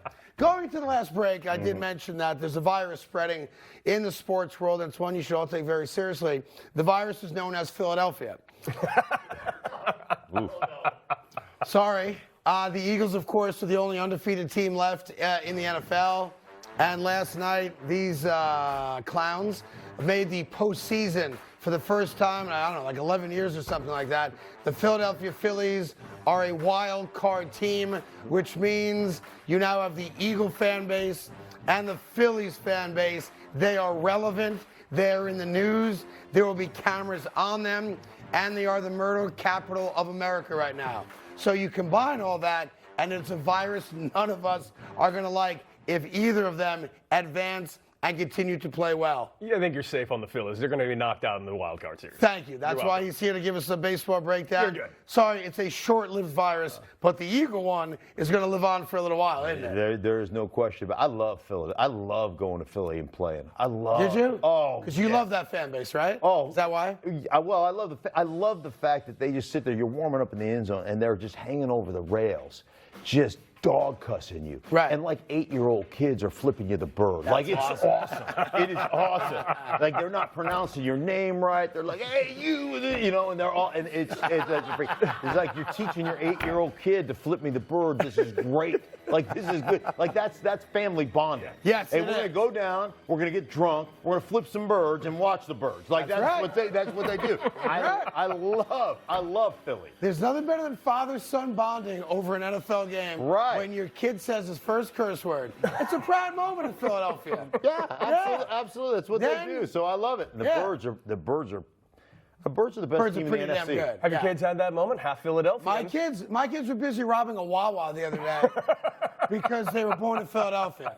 So my wife was very proud of them. Yeah. Oh no, it's on camera. It's a flash mob. It's the whole thing. They were so happy. They came home with Slim Jims. It was awesome. From that to every dad at some point thinks he had the skills, he tells his kid, to be in the NFL. Well, son, back in my day, if I was just 3 inches taller, I could have been an NBA player. I could have played in the NFL. Well, now with Oculus, those virtual reality glasses, you can actually do it. There's a game called QB1. Lamar Jackson's the spokesperson for it. And a dad got his hands on the glasses and said, now I'm going to prove it to you, kids. Watch this. Your right finger. Like push your right finger into it. There you go. Okay, when you hike the ball, you gotta hold the right trigger down. Blue 42. Blue 42. Hut. You gotta hold it, keep it held down, and then don't move.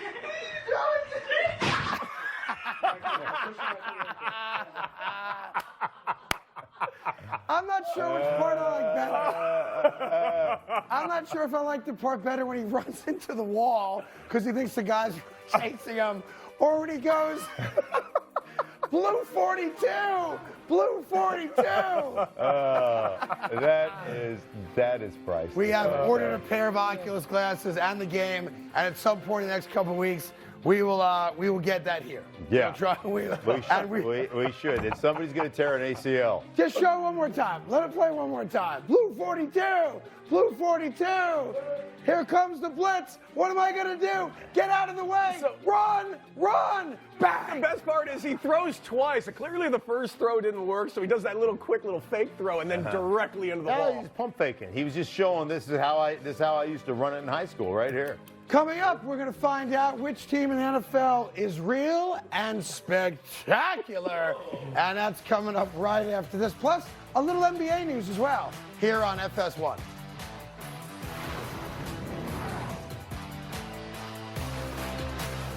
I think I changed my mind about these glasses. Yeah, it happens. That's why VisionWorks gives you 100 days to change your mind. It's simple. Anything else I can help you with? Like what? VisionWorks. See the difference.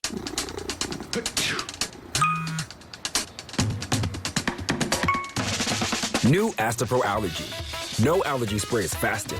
With the speed of Astapro, almost nothing can slow you down. Because Astapro starts working in 30 minutes, while other allergy sprays take hours. And Astapro is the first and only 24-hour steroid-free allergy spray. Now without a prescription. Astapro and go. Next in Market Watch, numbers. Boring. In more delicious news, Carl's Jr. and Hardee's are offering charbroiled double deals starting at $2.99 each. Bite into these double deals starting at $2.99 each at Carl's Jr. and Hardee's.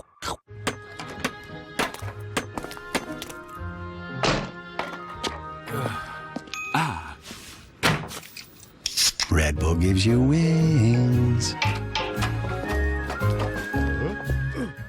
This is Fubo TV. It's a better way to watch live news, shows, and sports without cable. Watch multiple games at once with Multiview. Try free at FuboTV.com. Hi, I'm Ted Ligety, two-time Olympic gold medalist and 5-time world champion. Buying or selling a home is a huge decision. You need to win. It means everything for you and your family. I've won a lot, and I know how important it is to work with a great team. That's why I trust HomeLight.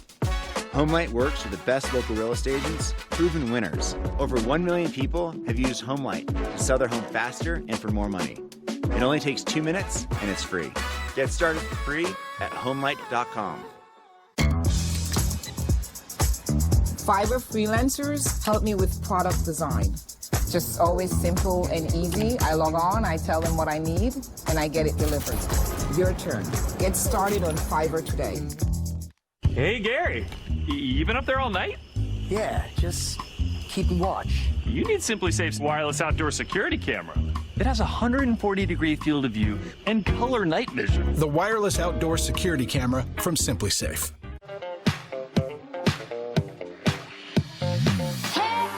We got soul, oh yeah, we got soul.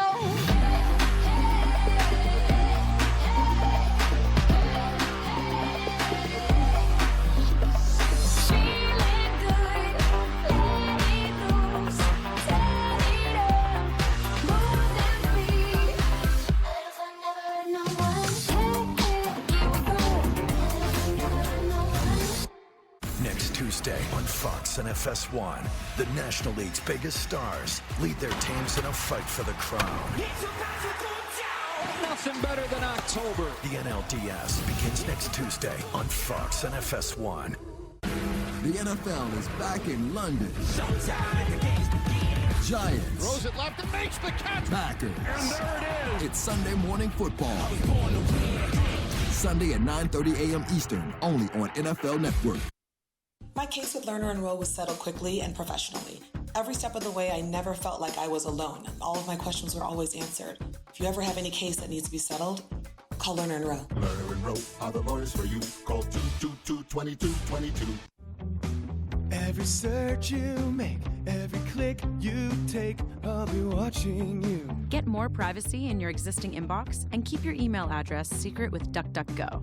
The DuckDuckGo app offers email protection, which removes trackers before forwarding emails to your regular inbox, and lets you generate multiple protected email addresses, all for free. Stop companies from watching you by downloading the app today. DuckDuckGo. Privacy simplified. The people here at Learn and Enroll were absolutely amazing. They were there for me. They called me on weekends, made sure everything was good. I was amazed by their customer service. Learner Enroll are the lawyers for you. Call 222-2222. All right, welcome back. It's the Carton Show. Mark Schlereth, they call him Stink. Nobody knows why. And that's Cody Decker, Craig Carton with you. Great to have you here. Thank you so much for giving us a shot this morning on FS1. You know, the NBA news we should get to just very quickly is that it finally happened. It's been like 2 years since he put on an NBA uniform and played an NBA game, albeit a preseason game. But Ben Simmons was back on the court, and he was up to his old tricks again. Will he make the free throw? No. No, that's why would he make a free throw? He's Ben Simmons, right? I could fix his shooting in one afternoon. Is that right? Yeah. How? Well, because obviously he's not left-handed. I would just switch him to the right hand. That's done. Boom. Well, I win. It turns out that there's a guy out there like you who is offering some shooting advice and tutelage so that Ben can start making his jump shots. Okay. And that guy's former boxing champion, Manny Pacquiao, who is playing some professional basketball himself. He's got the ball. He's the little guy right there. And can he make a three-pointer? Yeah, why not? Bang! Did he call bank? Yeah, I don't think he called. Manny Pacquiao doesn't have to call bank, because what are we going to do about it? No, because he owns the bank. He owns. He clearly owns the league. I mean, clearly no one's going to guard him or even touch him. Right. Watch he did it like a soccer free throw. Yeah. He banks it home. Watch Seven. Look at Seven's defensive effort. And it's good. Yeah.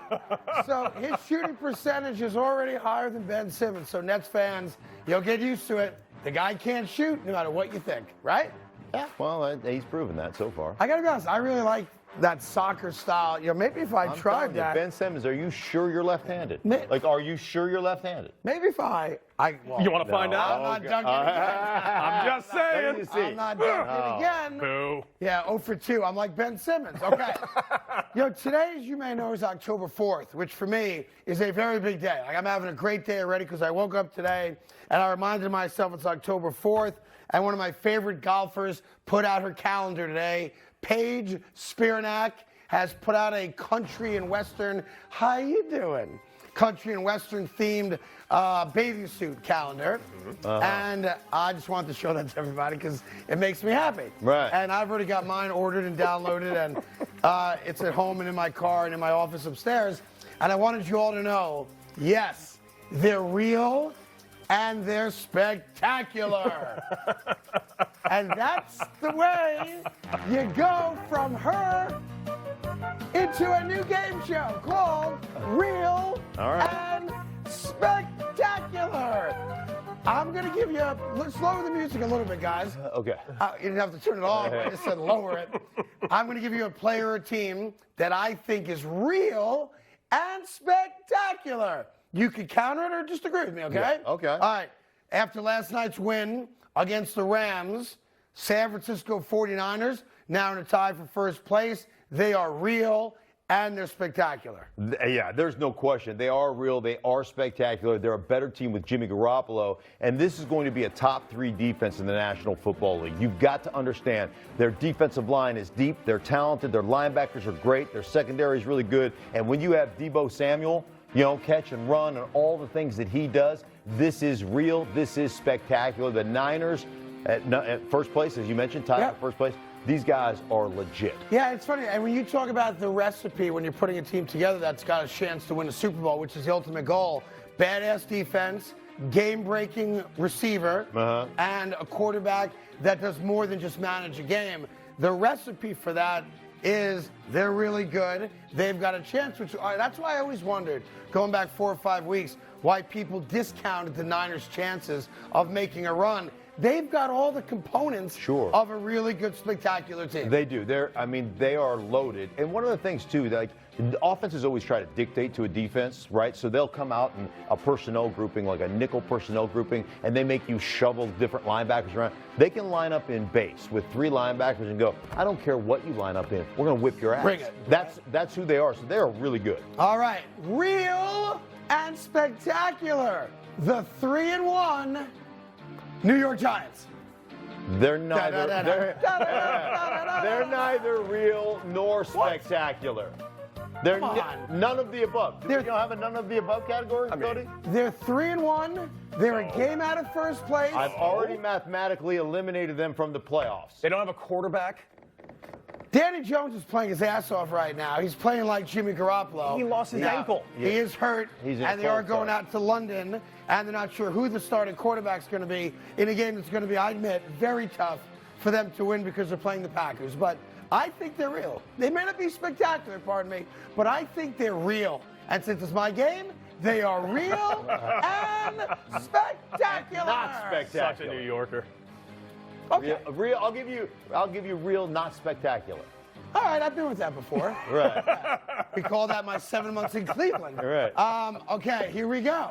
Real and spectacular. And please cut this tape, package it up, and send it to this franchise because they're very sensitive. The New York Jets. What are we doing? Zach Wilson. Yeah. Zach Wilson's back. Played his ass off in that fourth quarter.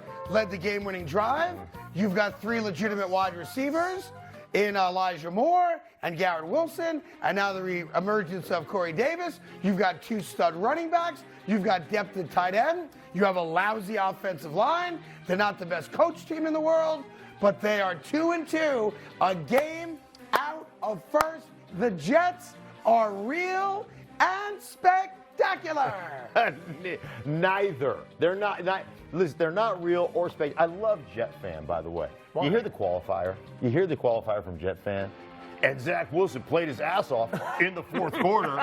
like I didn't pay attention to the first 3 quarters, but the fourth quarter was amazing. Fourth quarter's the only quarter that counts, kid. That's it. That's it. That's it. All right, let me go to a couple players here.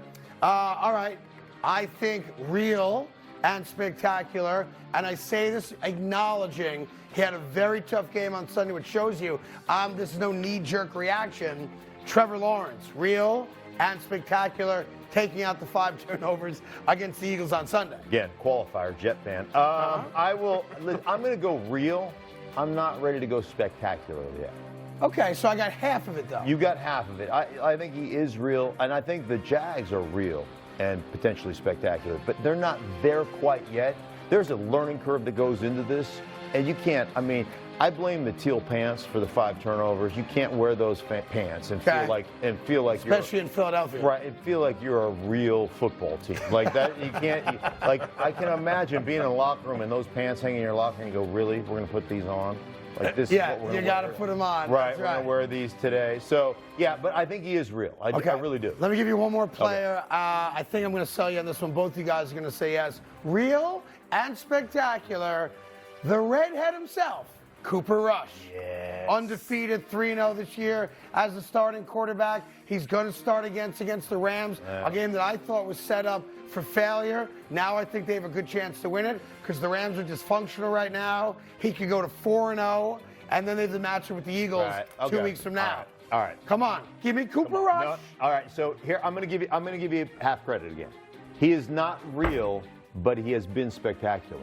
You went the other way. Wow. Yeah, he's not real. I mean, he's not. Are you saying the more of Cooper Rush we see, the less we will like? Yeah, the more we see, the more the warts will come out.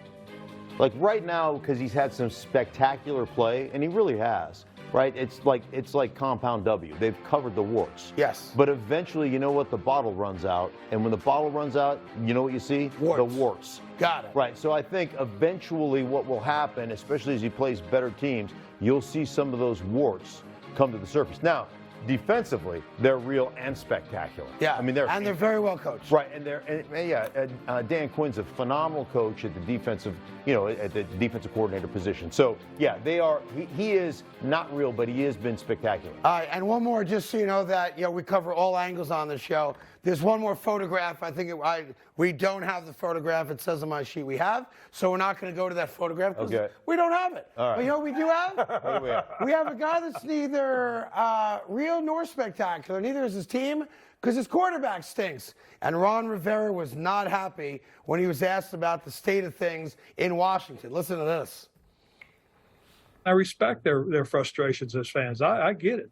I was in Carolina when we showed up there and they were 2-14, and I heard the frustration. We worked our butts off to try and get it to where it was. I got here. I understand everybody's frustration, especially how proud this organization is. This organization's got 5 championships. Kidding me? I get it. I understand how important it is to win. Okay, but I got to be realistic with what we have and what we're going to do. Now, some of it we can improve on as coaches and get better at, and we have to. There is a sense of urgency that these things have to happen. It's funny. There's a lot to unpack in that, and I have a lot of respect, as I'm sure you do, for Ron Rivera. He's one of those guys, one of the good guys in the NFL.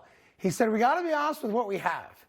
I don't know if that's a shot at Carson Wentz, but it certainly feels like a shot at Carson Wentz, who, again, has been a major disappointment. I say that recognizing that statistically in the first 2 weeks, he was great. His best 2 weeks to start a season, but he's a turnover machine. They're not a very good team right now. I don't see why anyone would believe that they're going to come out of it. They're in a very tough division, maybe now legitimately the best division in all football, and I say that recognizing you guys are still in love with the AFC West, but the reality is it's just a bad franchise. It really is. It's got like the voodoo hanging over that place, and I'm not sure if that's because of Dan Snyder and all the nonsense. I know Ron Rivera can coach. I know that. I don't know if those guys can play. I was a plumber's apprentice. Really? As a youngster, yes. And you know what I learned from the plumber? He said to me one day, he goes, I'm going to teach you everything you need to know about plumbing. That would make sense. Yeah. So you would think, this is going to be a great lesson, right? And then he said, poop flows downhill. That's all you need to know. And then I dug a trench, a 50-yard trench.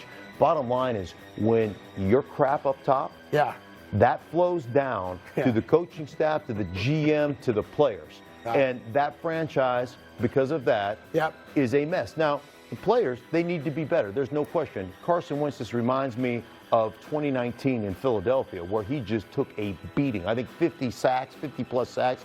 Like, you can see mechanically him speed up because they can't block anybody. Okay. And I look at the quarterback position, and I've never played it, but I know what it feels like to get hit and to get lambasted, and it's not a good feeling. Sure. So they've got issues from a player standpoint. So that team is not where it needs to be. It's easy to blame Carson Wentz, but what you're saying is that there's a lot of things to go in to Carson Wentz. He got sacked 9 times against Philly. Right. He's on his ass a lot. Yeah. Hard to play football that way, and he's also not very good. So you combine the two, and it's not good. But I do appreciate the storytelling. Right. Okay. I'm going to write that one down. Poop flows down. Down. It's amazing that you got to be taught that, actually. Coming up, the latest on Tua and how his injury has now affected every NFL game for the rest of the season. We'll give you the latest on Tua from Mike McDaniel right after this.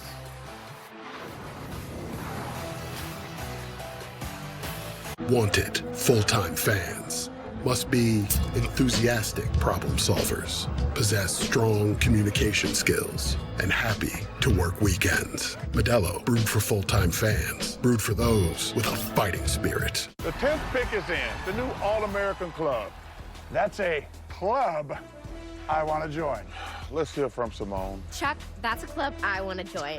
I literally just said that. I like her better than you. The new Subway series. What's your pick?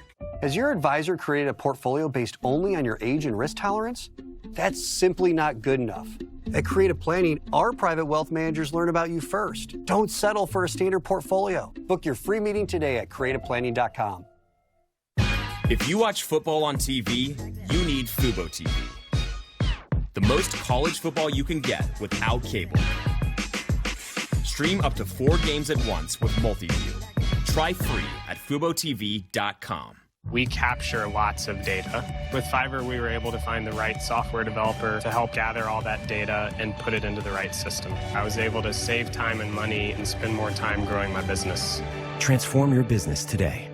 Fiverr. Introducing Fast Protect technology exclusively from SimpliSafe, an advanced technology that allows our professional monitoring agents to capture evidence and verify a threat is real for faster police response. There's no safe like SimpliSafe. Can you believe this? Doug Flutie and Frank Thomas. You guys look great. Once I turn 40... Let me guess, less energy? Less drive? Definitely. It's not your fault. It happens to every man. Testosterone levels drop as you age. Happen to you guys? Yep. So what did you do? We got Nugenix Total T. To get your complimentary bottle of Nugenix Total T, text FORT to 231231. This unique man-boosting formula is powered by Testofen, a patented key ingredient clinically researched to help increase testosterone levels. That does it. I gotta get Nugenix. Just send a text For a complimentary bottle. And by the way, she'll like it too. Get your complimentary bottle of Nugenix now. Text FORT to 231231. Text now and we'll include a bottle of Nugenix Thermo, our most powerful fat incinerator ever, with key ingredients to help you get back in shape fast. Absolutely free. That's FORT to 231231. Jump into Lectric's end-of-season sale. Hop on the most popular e-bike in the U.S., the Lectric XP 2.0. Equipped with a top speed of 28 miles per hour and a 45-plus mile range. Buy any XP 2.0 and get a free pannier bag and get an additional $50 off. Don't miss out on one of our biggest sales of the year and get your XP 2.0 while supplies last. Go to lectricebikes.com today. Back support. If you need it, you know it. You need CopperFit Advanced Back Pro, an ultra-lightweight compression belt with adjustable bands to customize support exactly where your back needs it to feel better. My back is my livelihood. I have not felt this good in a long, long time. Built-in stabilizing supports to help improve posture and relieve lower back muscle aches and pains. It is taking all of the pressure off of my lower back. Flexible for any body type and customizable compression to meet your needs. If I worked abs the day before, I can keep it loose, I can tighten it up. The belt is such a simple answer to solve your back problem. Support, comfort, and fit. The best back support for relief of lower back pain you will ever wear. Guaranteed, or your money back. Get yours now at advancedbackpro.com or call 1-800-418-4214. Feels like it's giving me my life back. It's the real deal. CopperFit. Feel the fit. October 15th, one of the most feared heavyweights in history is back. Deontay Wilder squares off with Robert Helenius. Plus, Caleb Plant, Anthony Durrell, and more. Saturday, October 15th, live on pay-per-view. Buy now on the Fox Sports app and watch on any screen you want. All right, so welcome back. It's the Carton Show. Mark Schlereth, of course, Denver Broncos, and then stole a Super Bowl ring with some other team. And, of course, Cody Decker. Was it Washington that you went along for the ride on? But you do have the ring. You probably wear it a lot, too. That being said, the most talked about guy in the NFL this year has not been Mark Schlereth. It has been Tua. And, of course, everybody wants to know what is the latest with his recovery from the concussion we all saw on that Thursday night. Mike McDaniel, the head coach of the Dolphins, addressed it yesterday. It's too early to give a definite timeline, I can comfortably say that he'll be out for this game against the Jets. But anything beyond that, we're just focused on making sure he's at optimum health and then crossing that bridge. So it's a little early for definitive timelines beyond that. I mean, first off, he comes across like every bad guy in Law and Order. You know, it's being interrogated. Did you do it? Well, I didn't really want to do it, but, you know, the demons got to me, and I did it, but I didn't do it on purpose, so I'm going to plead and say, well, come on, man. Listen, he's been embattled, obviously, because of the Tua stuff. So Tua is out this week. Now, there's two ways to handle the story. One, from a Jet fan perspective, yes. All right, because Teddy Bridgewater is the quarterback now. But here's the issue with it. What Mike said in the press conference, guys, is that the MRI is clean. So now we're in this weird impasse, I think, because the NFLPA is under fire, the NFL is under fire, the Dolphins are under fire, of course, Mike's under fire. If the MRI is clean, and let's assume for the sake of the conversation, he's lucid, he can run, he can jump, he passes all the tests. Right. When do you let him come back? And who makes that decision? It's clearly not the player anymore. Well, it shouldn't be the player. I mean, the players are going to play. That's what players get paid to do. Totally agree. That's what they want to do. So there has to be, we talked about this, there has to be an adult that takes over and says, this is the timeline. And I think what you're going to see is significant changes to the concussion protocol going forward. And this is going to be a catalytic event in moving the policy forward. Now, in boxing right now, do you know if you get knocked out in boxing, do you know what the minimal time, just for a knockout, right? To box again, I don't. 60 days. Okay. You cannot box again for 60 days. Okay. So there is going to be some changes, I believe, Which to the that protocol. would be severe if that happens in the NFL, but all in the name of protecting you guys. So who's going to argue it, right? Yeah, you can. I mean, the bottom line for me as a player, for me as an ex-player, is I'm going to play regardless. I'm going to try to get out there. Even if I know that I'm doing irreparable damage to myself, I'm still going to play. Sure. Because that's what I was wired to do. You know, there's a great song. You probably don't know the band, The Alarm. You remember the band, The Alarm, from the 80s? No, you don't remember. But there's a great line in there. It's the lifeblood that courses through my veins. Like, football is the lifeblood that courses through my veins. I respect that. Everything that I've ever wanted to be, everything that I ever wanted to do was to play football since the time I was 12. And not just that, the flip side of that is football has provided you and your family with an amazing life and great opportunities. Right, but it's because it's the lifeblood. It's because it's what I'm passionate about, what I love. And yeah, and I get to, be here and doink around with you. But we have to protect our players. We have to protect them from themselves, because you don't get to this level if one, you're not tough. Yeah. If you're not great and gifted by the hand of God, but if you're not a little bit touched. You got to be a little bit touched to play this game. I get it. Most people will tell you, Carr, that they'll say like, oh, I would have played if I would have, if I would have been a little bit faster, a little bit. No. You don't have the balls to play. Right. A million excuses. Right. You don't have the balls to play, because it takes somebody who's touched to play this game. And we're all touched to a degree, and therefore we have to be protected from ourselves. So I guess the question for Miami now, because there's so much negative attention towards them because of what we watched happen Sunday into last Thursday, is when do you let him play knowing that it could happen again? It's a violent sport. Sure. And then if you do let him come back 2 weeks, 3 weeks, 4 weeks, whatever it is, and he gets his bell rung again, is it their fault? Right. Do they get blamed again? Yeah. Do we fire another neurologist? Like, at what point do you say, all right, listen, we have medical science. He passed every test. He's allowed to play. Because that's not happening right now. Right. And at some point, the player also has to have the representation to guide him and say, we need to protect you from yourself as well. And so I think this is like, if the Miami Dolphins were really smart and wanted to win some of the public relations battle, they put them on IR right now for 4 weeks. Wow.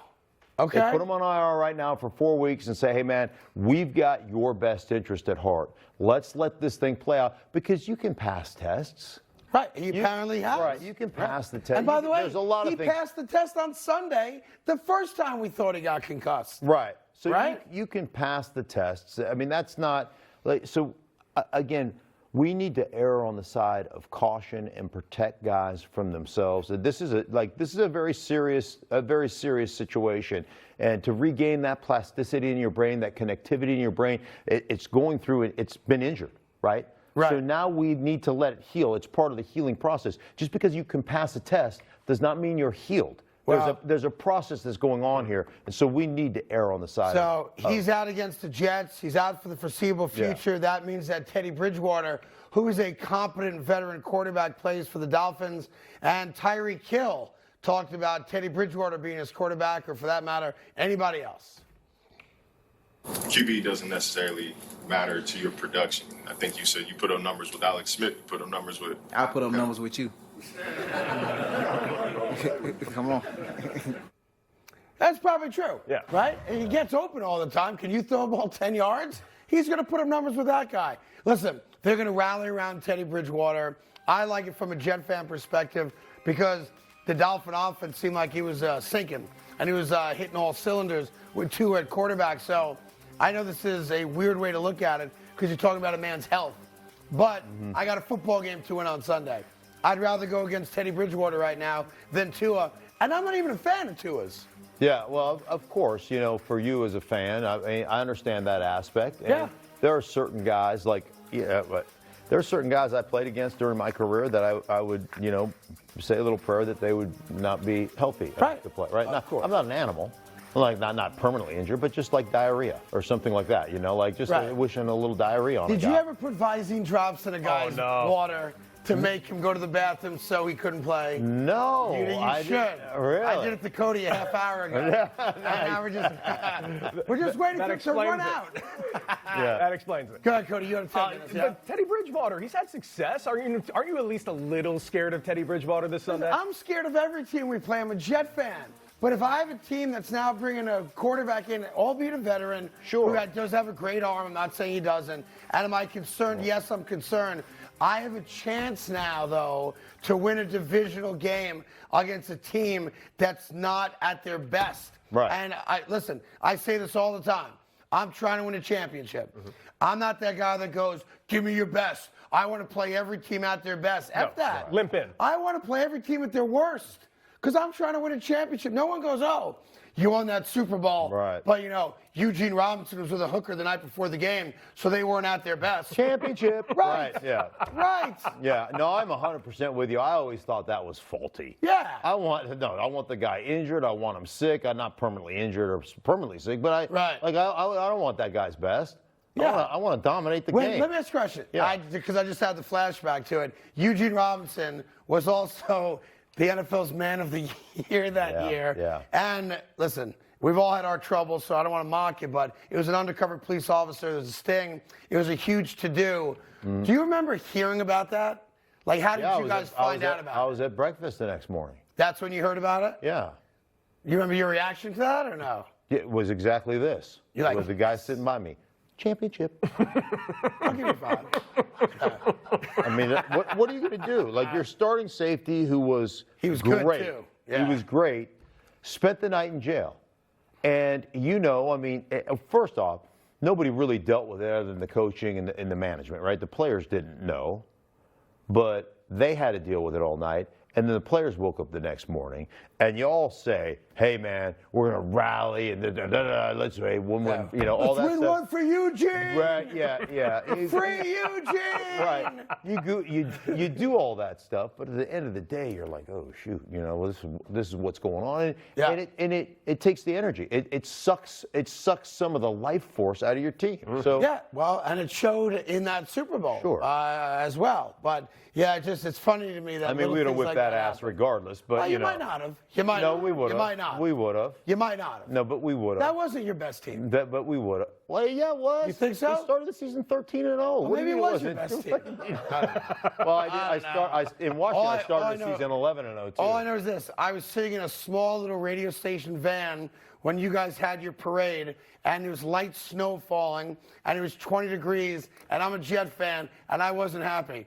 Here come the Broncos, everybody! Oh, they stink. No, I wasn't there. I was in Hawaii at the Pro Bowl. Were you? Yeah. There you go. And I should bring this up. because we did show a picture earlier today of a Paige Sporanic and her calendar. Yeah. And I just want to be equal opportunity. If we're showing pictures of people in bathing suits, our staff, which failed me miserably about a half hour ago, has now come through. If you like that calendar, great. Perhaps this type of calendar is more your thing. Oh, my God. Anybody know who that is? Look at you. Anybody know who that might be? That was Mr. Anchorage, 1973. That is real and spectacular. My God. That's real and spectacular. Were you going for like a Mr. Olympia type thing at the time? Yeah, what was the pose there, by the way? Awesome is what they call that pose. That was just awesome. Oh, my God. Yeah, well, you know what? He's posing. It's not, hey, it's not fair. Agreed. Yeah, it's not fair. It is not fair. We got more coming up on the Dallas Cowboys as they get ready now for the Rams and who their starting quarterback is, and a thought or two about Aaron Rodgers and his wide receiving core as the Packers get ready to go to London to play the New York Giants. Lots more show coming up on FS1. I like the pose. Yeah, I still look like that. At Chipotle, our garlic guajillo recipe brings a whole new dimension to steak. Our most tender cuts, hand-seasoned and grilled fresh, mixed with garlic and guajillo peppers, finished with fresh lime and cilantro. All new garlic guajillo steak. It's a whole new dimension of flavor. You know why I love Halloween? Why? People give me Kit Kats for free. Son, you're 8. All your Kit Kats are free. Happy Halloween! Have a break, have a Kit Kat. I think I changed my mind about these glasses. Yeah, it happens. That's why VisionWorks gives you 100 days to change your mind. It's simple. Anything else I can help you with? Like what? VisionWorks. See the difference. This is Fubo TV. It's a better way to watch live news, shows, and sports without cable. Watch multiple games at once with Multiview. Try free at FuboTV.com. As a young man, my hair started to thin. I couldn't sleep, I was stressed about it, and there were few options out there. Nutrafol is a drug-free, natural supplement that gave me my hair, my health, and my confidence back. Get growing at Nutrafol.com. Buying a home? Then you've got a lot on your mind. Now rising rates? Phew, it's a lot. But with Rocket, you have an advantage. You can lock your rate for 90 days while you search for a home. If rates rise, yours is safe. But if they fall within 3 years of buying, you can refinance to a new, lower rate with exclusive savings. We'll help you lock it and drop it so you can buy today. That's the Rocket Advantage. Lock your rate today. Call 8336-ROCKET or visit therocketadvantage.com. Can you believe this? Doug Flutie and Frank Thomas. You guys look great. Once I turn 40... Let me guess, less energy, less drive? Definitely. It's not your fault. It happens to every man. Testosterone levels drop as you age. Happened to you guys? Yep. So what did you do? We got Nugenix Total T. To get your complimentary bottle of Nugenix Total T, text SURGE to 231-231. This unique man-boosting formula is powered by Testofen, a patented key ingredient clinically researched to help increase testosterone levels. That does it. I gotta get Nugenix. Just send a text For a complimentary bottle. And by the way, she'll like it too. Get your complimentary bottle of Nugenix now. Text SURGE to 231-231. Text now and we'll include a bottle of Nugenix Thermo, our most powerful fat incinerator ever, with key ingredients to help you get back in shape fast. Absolutely free. That's SURGE to 231-231. Fiverr freelancers developed my app exactly as I envisioned. All I did was log on. I found freelancers. I picked the one that would fit my budget and the one that had great reviews. Join Fiverr today and get something going. Start Saturday strong with Big Noon Saturday on Fox. Blake Corum and number 4 Michigan take their electrifying show on the road against Indiana. The best pregame, the best announcers, the biggest games. Michigan, Indiana, all part of Big Noon Saturday on Fox. Wake up, football fans. It's a Sunday morning encore, live from the UK. Back to work! Only on NFL Network. Some of the brightest stars in the game are ready to light up London. Let's go! Giants. He throws it left and makes the catch. Packers. Rodgers going deep. Touchdown! Wake up early and watch with the world. It's Sunday Morning Football. Sunday at 9:30 a.m. Eastern, only on NFL Network. Good morning, Brobergs. Good morning, B. Gonna be a great day. Robert Birchtold doesn't feel emotions the way that we do. Hey, who do you love the most? Brother B. He will lie and manipulate to get the only thing that he wants. Your husband kidnapped her. Again! Where is Jan? Where is she? There's no telling what he is capable of.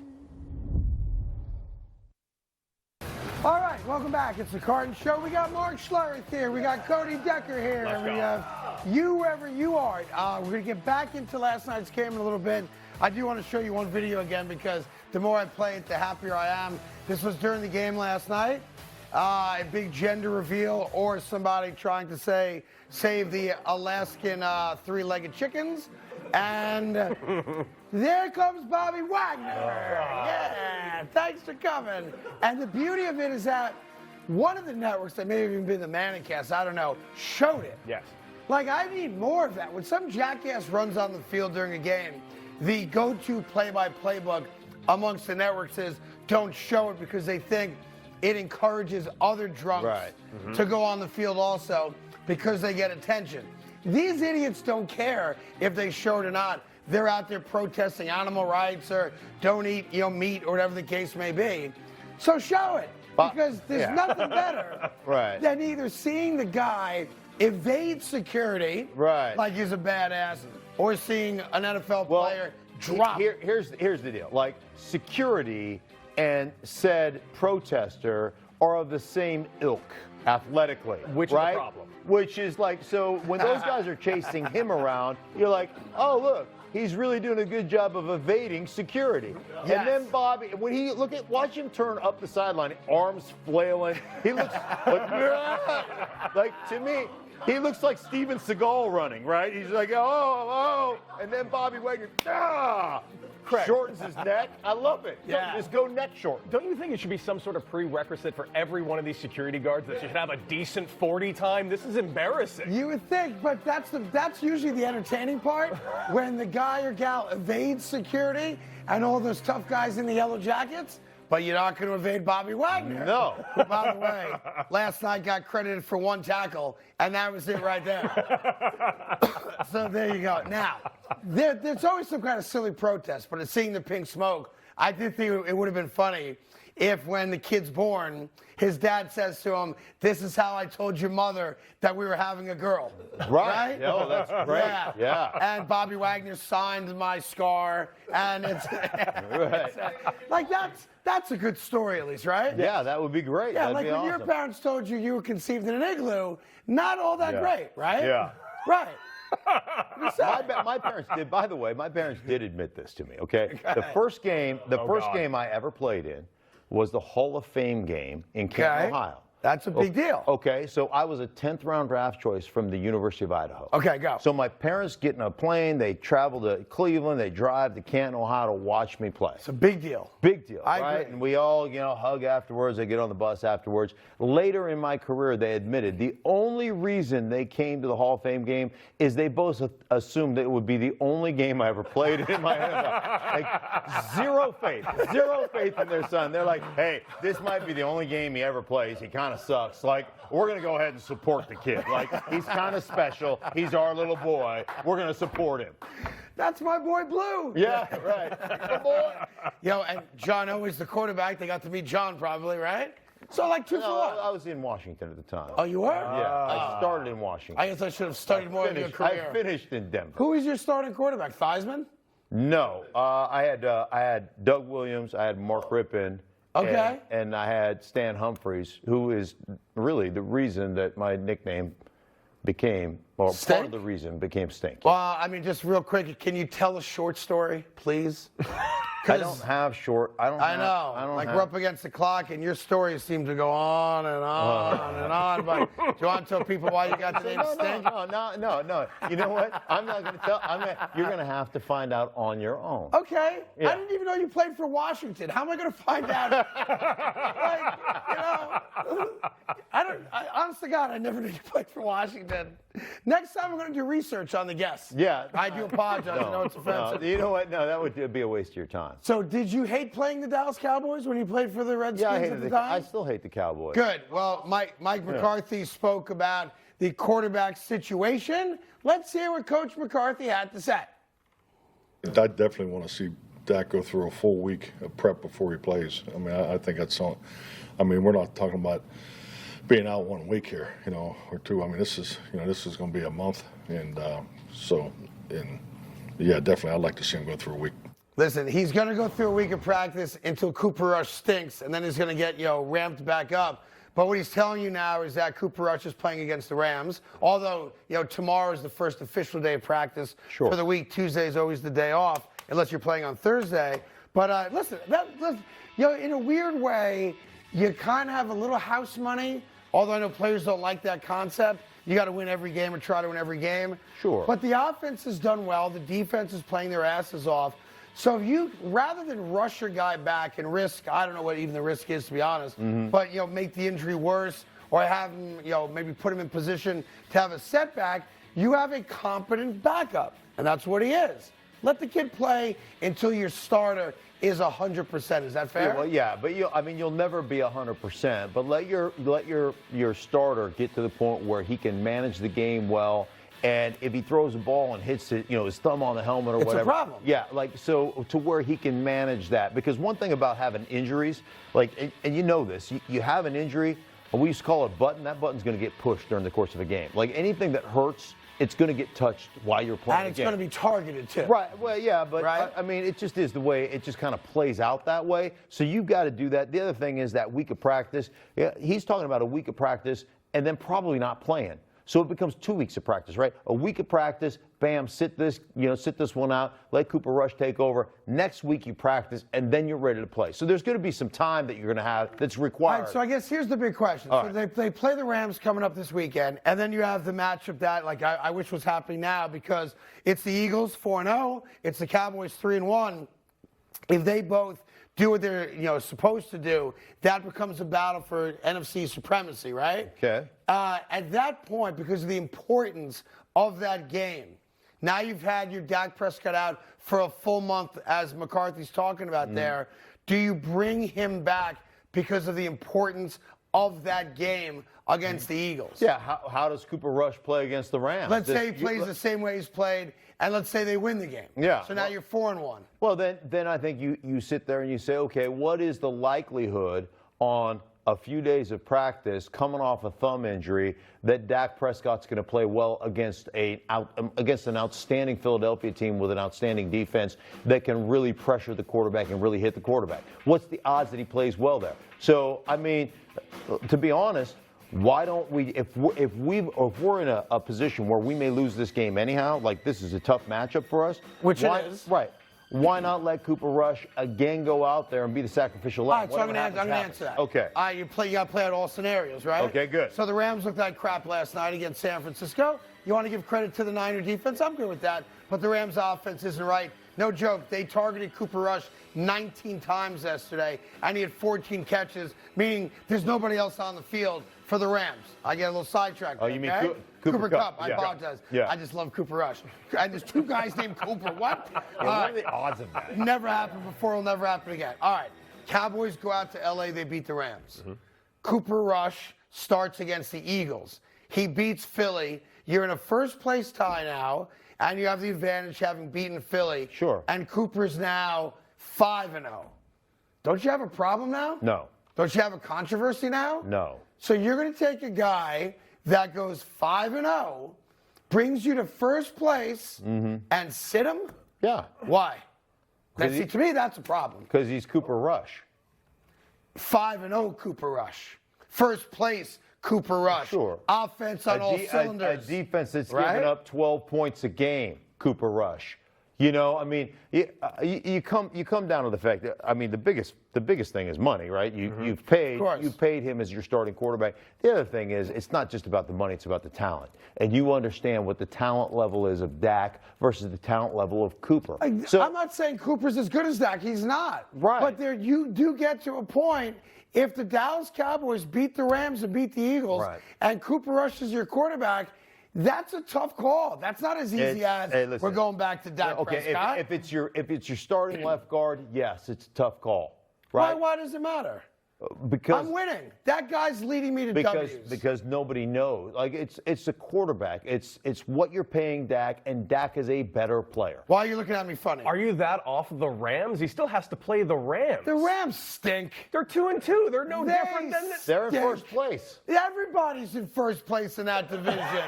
Everybody's in last place in that division. Like, what are we doing? Hey, here's the Rams offense. They huddle up. Let's all get together, guys. Hey, Cup, get open. That's no joke. That's their offense right now. And it's ugly. It's ugly. And that's what happens when you win a Super Bowl. You get lazy. You don't get lazy. They got lazy. You can't block anybody. They didn't practice all summer. They didn't read their play-by books this year. And they stink. And we deserve better as football fans. Last night was a turkey. Why can't you just give credit to your boy Jimmy G for beating the Rams? I do. Jimmy G was a rock star last night, as was Deebo Samuel, as was the Niners defense. And they once again exposed Jalen Ramsey as an overrated cornerback.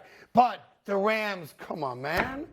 Like, we want to watch the Rams because of the offense. Matthew Stafford stinks right now. He looks awful. Another pick six. You know what he's thrown? No joke. I looked it up. Matthew Stafford has thrown twice as many pick sixes as any quarterback in the history of football. 93. And that was just yesterday. Hey, 16 sacks. Yeah. Given up 16 sacks in 4 games. They've given up 38 pressures. Yeah. Here's the thing about football. Daniel Jones got pressured more than any quarterback in football this year. The 3-1. Bring the noise. That's right. Talk about it. Come on. I can match you all day. Come on. I can match you all day. You cannot stand back there and be effective. Daniel, the reason they're 3-1 is because he can run. He still gets pressure. Matthew Stafford's not a cigar store Indian. Is he cutting people up, throwing the ball, or is he run? Daniel Jones. He's had a very good year. Let's give him credit. A very good year. Has he had a very good year? He's had a very good year. He's the starting quarterback of a 3-1 team, much like Cooper Rush is. Long live Cooper. Long live Cooper. I tell you what, Dallas, I'm telling you right now, if you beat the Rams and you beat the Eagles, Cooper Rush is your starting quarterback. No chance. No chance. Listen, I'm sure they're going to go to Dak, but it'd be the wrong decision to make. And by the way, you keep bringing up the Dallas defense, and you should. And Micah Parsons wants people to take notice of the Dallas defense as well. Listen, read. Let's all read together. Yeah. Because reading is fundamental. You went to Idaho, so I got you covered. Yes. Last week, we gave them 16, then 10. Next week, I don't know, maybe 7. We're making people minimize their game plan. It's not just one guy. We got a load of guys that can play, and he might be the best of all of them. But he's right. That defense is pretty dope. They're really good, and he is an exceptional player. I mean, and can do it from. He can line up on the edge, rush the passer. He can be the middle linebacker. He can be the spinner guy. He can blitz from the middle. The guy, there's nothing he can't do, and he is a super above the shoulders football player. He can diagnose. He can run. He can hit. He can do all this. I'm not sure. I think. Let me rephrase that. I think right now, if you're starting a defense in the NFL, he's your first pick. I agree, especially because of his age, too. Right. Like, everyone wants to say Aaron Donald. He's at the end of his career. Yeah, he wanted to retire. This Aaron Donald's still a great player, but I think you're starting your defense with Michael Parsons. I don't think there's any doubt about it. Just going back to 98, if I'm not mistaken, you guys were like 12-0, 13-0 at one point. 13-0. You lost to the Giants on a Monday night, I believe, or Sunday night. It was Sunday Day night. Game. Yeah, Sunday day. It was definitely not a day game. It was a day game. I'll check you for CT after the show. It was 100% not a day game. It was a day game. It certainly wasn't a 1 o'clock game. Maybe you forget. I was there. I remember. It was a 1 o'clock game. Sadly, we lost a night game the next week to Miami. Yeah, you lost a night game to somebody. To Miami. But if I'm not mistaken, I'm being told I'm right. It was a day game. Yeah. I don't know why you thought it was a night game. It was a day game against the Giants at the Meadowlands, and you guys came in. Oh, we're 13-0. Got your asses handed to you. But that's not the story here. That year, if I'm not mistaken, Bubby Brister won a bunch of games filled in for John, did he not? Yes, he did. Was there any conversation that if he won 5 in a row, Elway shouldn't come back? No, there was yeah, it's a great point. There was zero conversation about that. Bubby was awesome. I loved Bubby. And he went 5 or 6-0. He did, right? Yeah, he was incredible. Because I think I was on the radio in Denver saying, Bubby Brister should be the starter. Right. One guy is named Bubby. The other guy is named Elway. Yes. Like, that's all you needed to know. There's nobody in the NFL Hall of Fame named Bubby, but I have 3 babysitters I can provide to you named Bubby. Oh, nice. They're all in their 80s, and they'll be atoning for their sins tomorrow night. Coming up, a little bit more on the Monday night game and why the Jimmy Garoppolo Niners are a team to be reckoned with. You don't want that smoke after this.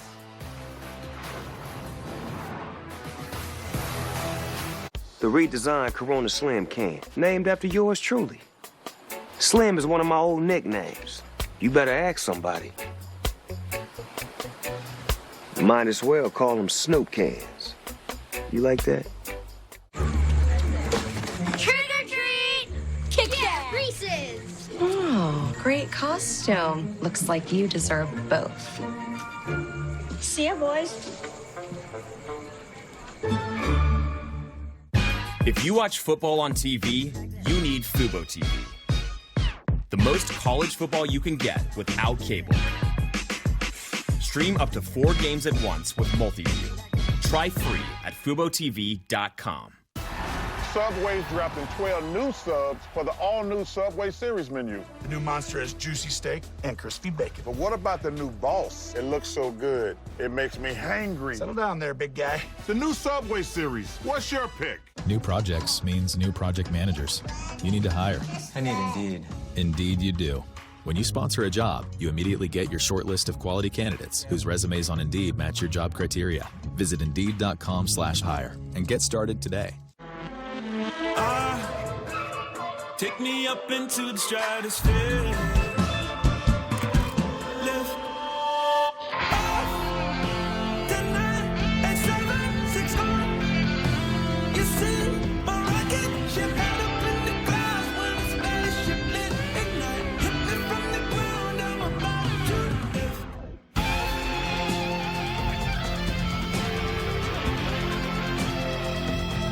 The first time you made a sale online was also the first time you heard of a town named Dinosaur. We just got an order from Dinosaur, Colorado. No way. Start an easy-to-build, powerful website for free with a partner that always puts you first. GoDaddy. Tools and support for every small business first. For the visionaries. For the trailblazers. For the last to leave. And the first to think ahead.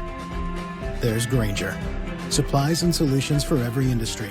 With access to trained experts and 24/7 support. Call, clickgrainger.com, or just stop by. Grainger, for the ones who get it done. Roman Reigns, Logan Paul, face to face in the ring for the first time ever. Get ready, you rock alive. Fight to the end, but I'm not alive. This LA team is star after star after star, which used to be the model for Dallas. And now the stars come into LA, and they're going to have to play.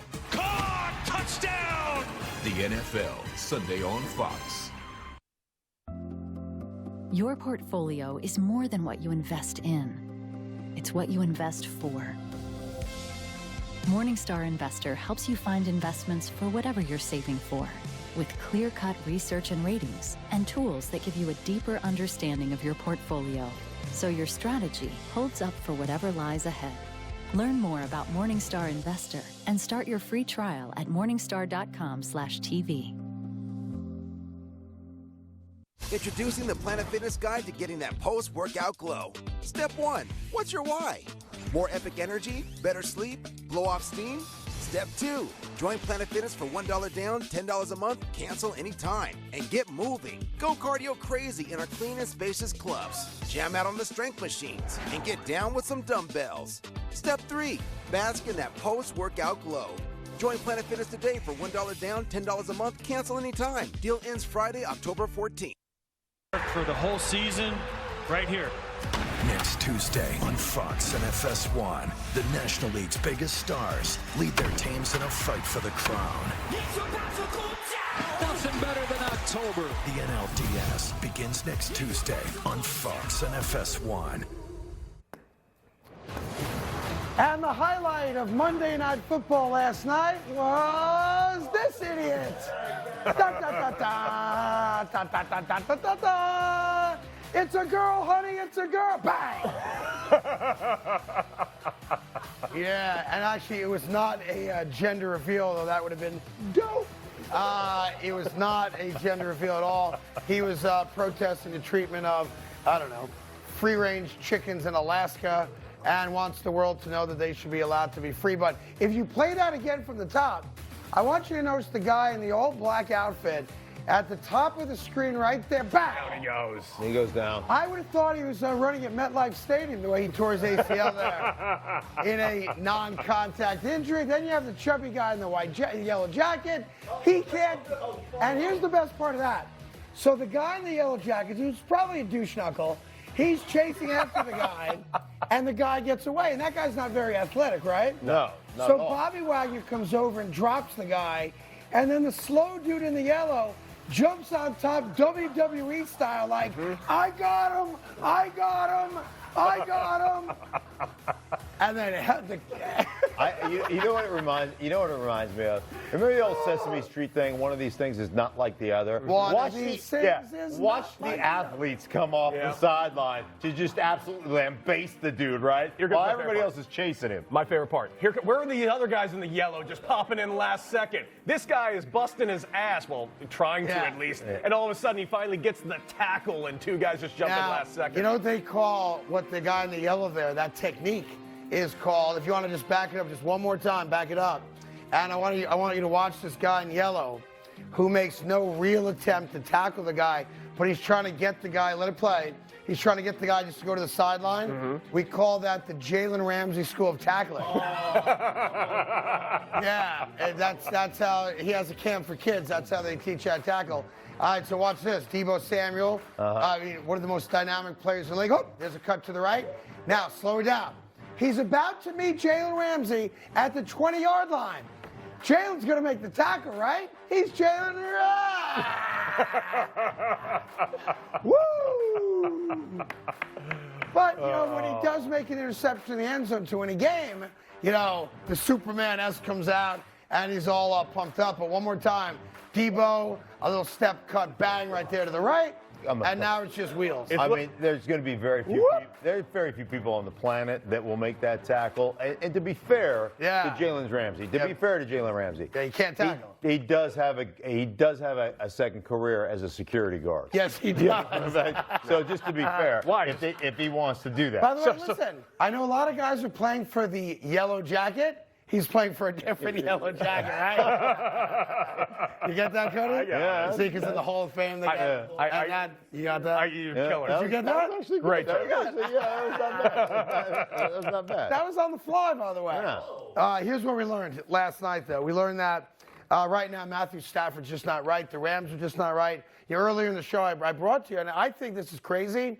They threw the ball 19 times to Cooper Kupp. Now, he's a great wide receiver. He's got 40-plus catches 4 games in, which I believe is an NFL record. He's tied right now. Troy, who's he tied with right now?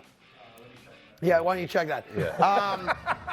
Yeah, but it's like... He's tied with somebody. It's over 10 catches a game right now, which he's on pace for an NFL record. There's one other guy with him, and I'm blocking on who that guy is. That's why we paid Troy to have those answers for us.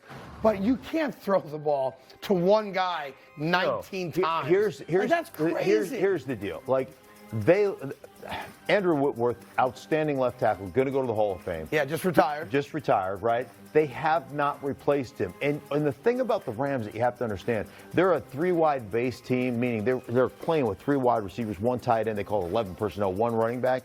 But they are it's the illusion of spread, right? So they spread you out. They want to be a power run football team. They can't do it right now. And because they can't do it, you know what else they can't do? Because they the offensive line? Right, because their offensive line. Because they can't block. So they can't block well enough to be that power run team. So guess what? everybody pins their ears back, and Matthew Stafford's under duress the whole time. So, until you fix it, everybody thinks that Odell Beckham Jr. is going to, he won't fix that. Yeah, but so the question He's not going to block anybody. Is it that simple that the line's just not good? Or shouldn't the coaching staff of the Rams be making changes? Like, this is every week now. The offensive line is the most skilled position in football. The what? Most skilled position in it's football. not. My ass, it's not. It's not. Of course it is. Right. Okay, think about it. Okay, you're a sports guy. Yeah. You're a sports guy. You tell me one other position where this is true. Okay? What do you mean?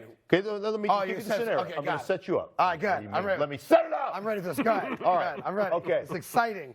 Do I need to make notes?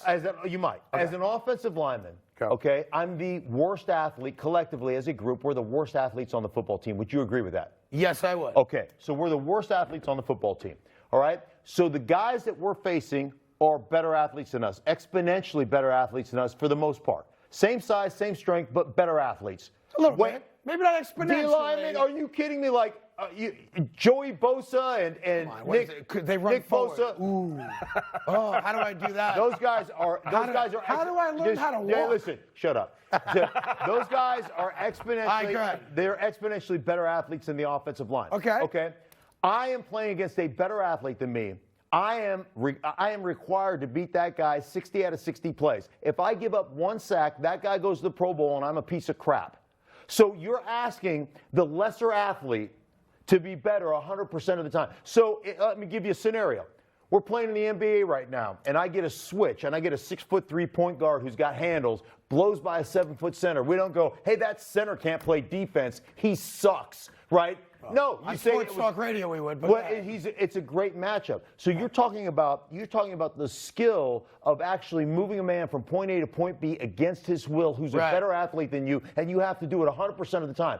Cart, I've seen a corner transition to safety, a safety transition to linebacker, a linebacker transition to DN, a DN transition to defensive tackle, a defensive tackle move to offensive line. Yeah. You know what the transition of an offensive lineman is? Fan. You go O-line to fan. That's how it works because there's nowhere else you can go. You're the worst athlete on a football team. Therefore, we're the most skilled position in football, bar none, and that's the end of the debate. There is no debate. It's going to be all right. There's no debate. It's going to be all right. Well, like you had a great career. You won really, a bunch of Super Bowls.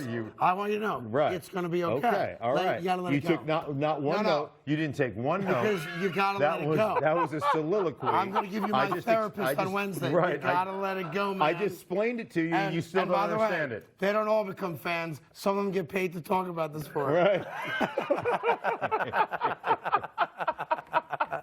That was an education right there. That being said, the Rams stink.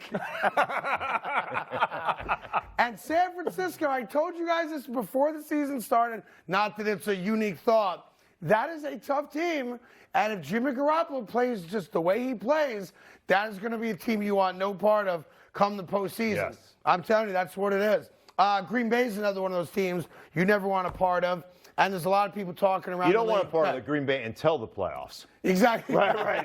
See, that's the difference between those two teams. Especially for San Francisco. Right. We'll take Green Bay there, here. Right. Just make sure it's January. Yeah. And we're good. But a lot of people talking about, what you saw to Deebo Samuel last night is what the Green Bay Packers are hoping to get out of Watkins or Lazard, of course. They haven't really connected yet the way they want to. Richard Sherman, who I love and always has a lot to say, unless he's doing a Thursday night game, had this to say about the current, well, come on. The guy made a point as a player of being anti-Thursday night football. He thought it was bad for the guys because of injuries. He's doing Thursday night football, and a guy gets injured, and he didn't say a word. That was perfectly set up for Richard to be brilliant, which I think he is. And he failed that Thursday night. That being said, give him a microphone and a podcast. He has a lot to say, especially about Aaron Rodgers. You got the MVP, the back-to-back MVP of the league. You're going to find a way. That's why they gave him $50 million. But I'm sure they're on the phone every week about a veteran that's on the trade block that they can get. That's going to be a tough division. He can't trust those receivers, and he's trying his best. He's trying things out. He's like he's on a dating website. Like, he's speed dating with these receivers. Hey, you get a few catches. You get a chance to win the game. Drop. You get a chance. You get a chance to win the game. Drop. You get a chance. You get a chance to win the game. But nobody wants it. Nobody wants to be the guy, and he's giving everybody a shot, so you can't blame him. Well, you can't blame him because he had a terrible first half. He overthrew Watkins on 3 different plays. 2 of them would have gone for touchdowns. And to Aaron Rodgers' credit, for the first time, he's taking some ownership of why the offense has not been great. Now, they scored more than 20 points. They're 3-1, which they always are 4 games in, if not 4-0. And while it's not the same Packers offense, I think the point Richard's making is right, that for this great career that Aaron's had, he's always had a security blanket. He's always had a Devontae Adams. He's had great players that he's played with for a long time. And that's not the case right now. So I think the guy that makes the most sense, should they go down that road and we get to a place where this guy's healthy enough to play, is my guy, Odell Beckham Jr. Of course you do. Listen, Odell Beckham, if he is ready and he's coming off a bad, second torn ACL, if he gets to a place where he can play NFL football, he's not going to go to a team that doesn't have a legitimate shot to win because he doesn't have to. And you have a team like Green Bay that's got a great quarterback who needs a great wide receiver. I'm telling you now, if you put a healthy Beckham on the Green Bay Packers, they become the favorites in the NFC. It would still take them time. Even last year, Odell Beckham Jr. With the Rams, they were not in sync until late in the season. You come in mid-season, you tell me they're going to get in sync. It's not just enough to get open. You have to get open within the timing of the play. So for a receiver, if you're open too early, it does the quarterback no good. If you're open too late, it does the quarterback no good. Right? So a lot of times you see these, the guy flashes and he's wide open. Well, the quarterback's already off the read, right? Because you're doing all this stuff at the line of scrimmage. You haven't gotten open right away. So you've got to be within the timing of the context of the play. That's what it takes, and that's going to take time. Well, listen, it may take time, but you heard it here first. That makes a lot of sense for Odell Beckham, especially if the Green Bay wide receivers continue to struggle. They may not struggle against the Giants in London, but we have plenty of time to talk about that. Before we get out of here for the day, we like to leave you with some uplifting, something fun, especially you, because it's been a tough emotional moment for you. It just got a little All right? bit. It got a little Let's emotional. take a look at the best play from last night's game. You know what it is. It's a knucklehead. I don't know. I just can't get enough of it. Here he comes. I'm so glad they showed it on TV. Bang!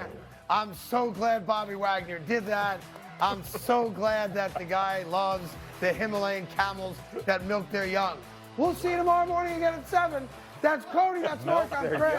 Have a great rest of your day. No mercy, no mercy, no mercy. Let's go face to face. I embrace debate. I don't make mistakes. I just make my case. Drop spike when I'm done. What more can I say? Not bite to my tongue. I don't like the taste. I'm on and I'm on and I own my opponent. I'm always in the zone. Either zoned out of zone. And then we could get it poppin'. Pick the topic if you watchin'. Skippin', shining, skippin', hoppin'. Took these sports and made them pop. Say, all right. Undisputed. Defense wins championships and apparently beats the reigning Super Bowl champs. Good morning, everybody. Welcome into Undisputed. We have a packed show. I'm Jen Hale. Welcome, Skip Bayless and Shannon Sharp. Morning, guys. Good morning, Jen. How are you today? I kept waiting all night for Coach McVay to run all the way up the tunnel after a Rams receiver had caught a touchdown bomb. I waited and I waited, and then I kept waiting for an Aaron Donald sack, and I waited and I waited, and it never happened. What has happened to those Rams? Wait, you picked them to win the Super Bowl again this year. They're struggling right now. They're struggling right now. You're struggling right now. We'll talk about them a little later. I'll talk about the team that I saw last night struggling already. That's a struggle, yeah. Guys, let's open this morning with some NBA talk. Lakers losing their first preseason game to none other than the Sacramento Kings, 105-75. LeBron had 4 points exclusively off of free throws, 0 for 7 from the field. AD added 11 points and 11 boards, while Westbrook, he chipped in 5. Shannon, did you see more pluses or problems last night? Look, I don't want to overreact because it is the preseason and these guys are trying to get their shots, get their legs back on them, get some conditioning. But, Skip, everything seems to be a struggle again. Scoring the basketball, only 3 fast break points in the first half. Shooting the ball, 32% from the floor, 4 of 17 from 3 in the first half. Rebounding, allowed 8 offensive rebounds in the first half. Everything seems to be a struggle, just like it was last year. They don't get a whole lot of cheap baskets. They don't get out in transition. They don't do anything where you're like, oh, man. So to make a long story short, Skip, I don't see a 60-win team. I don't see a team that says, you know what, hey, the Lakers are dangerous.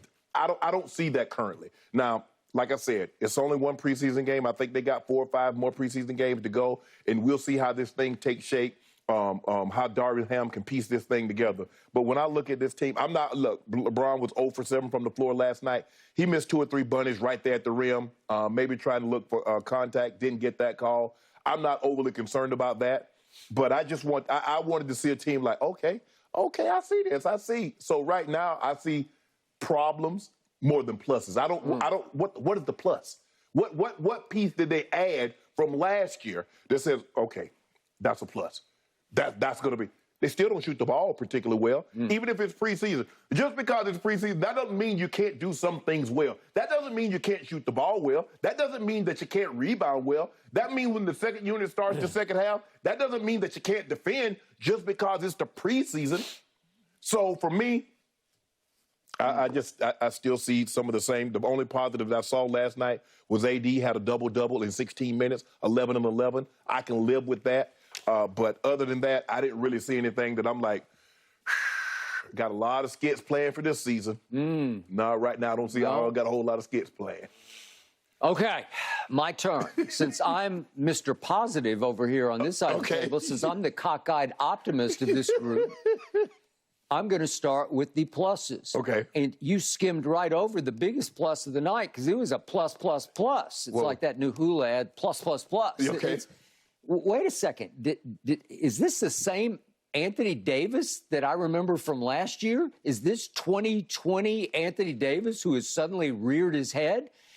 The Anthony Davis I saw last night was everything he talked about and talked about and talked about some more through the early part of camp. He was a flat-out monster last night. No, seriously. That was assertive, aggressive, give me the ball and get out of my way, Anthony Davis. I mean, it's hard in a preseason game when nobody's playing that many minutes, so the continuity is always just it's awkward and rough and out of sync. And he just came out and took the game over with 11 and 11, as you said, in about 16 minutes of play. 2 blocks, I can live with. Yeah, 2 blocks. And he was moving like 2020 AD. He was assertive.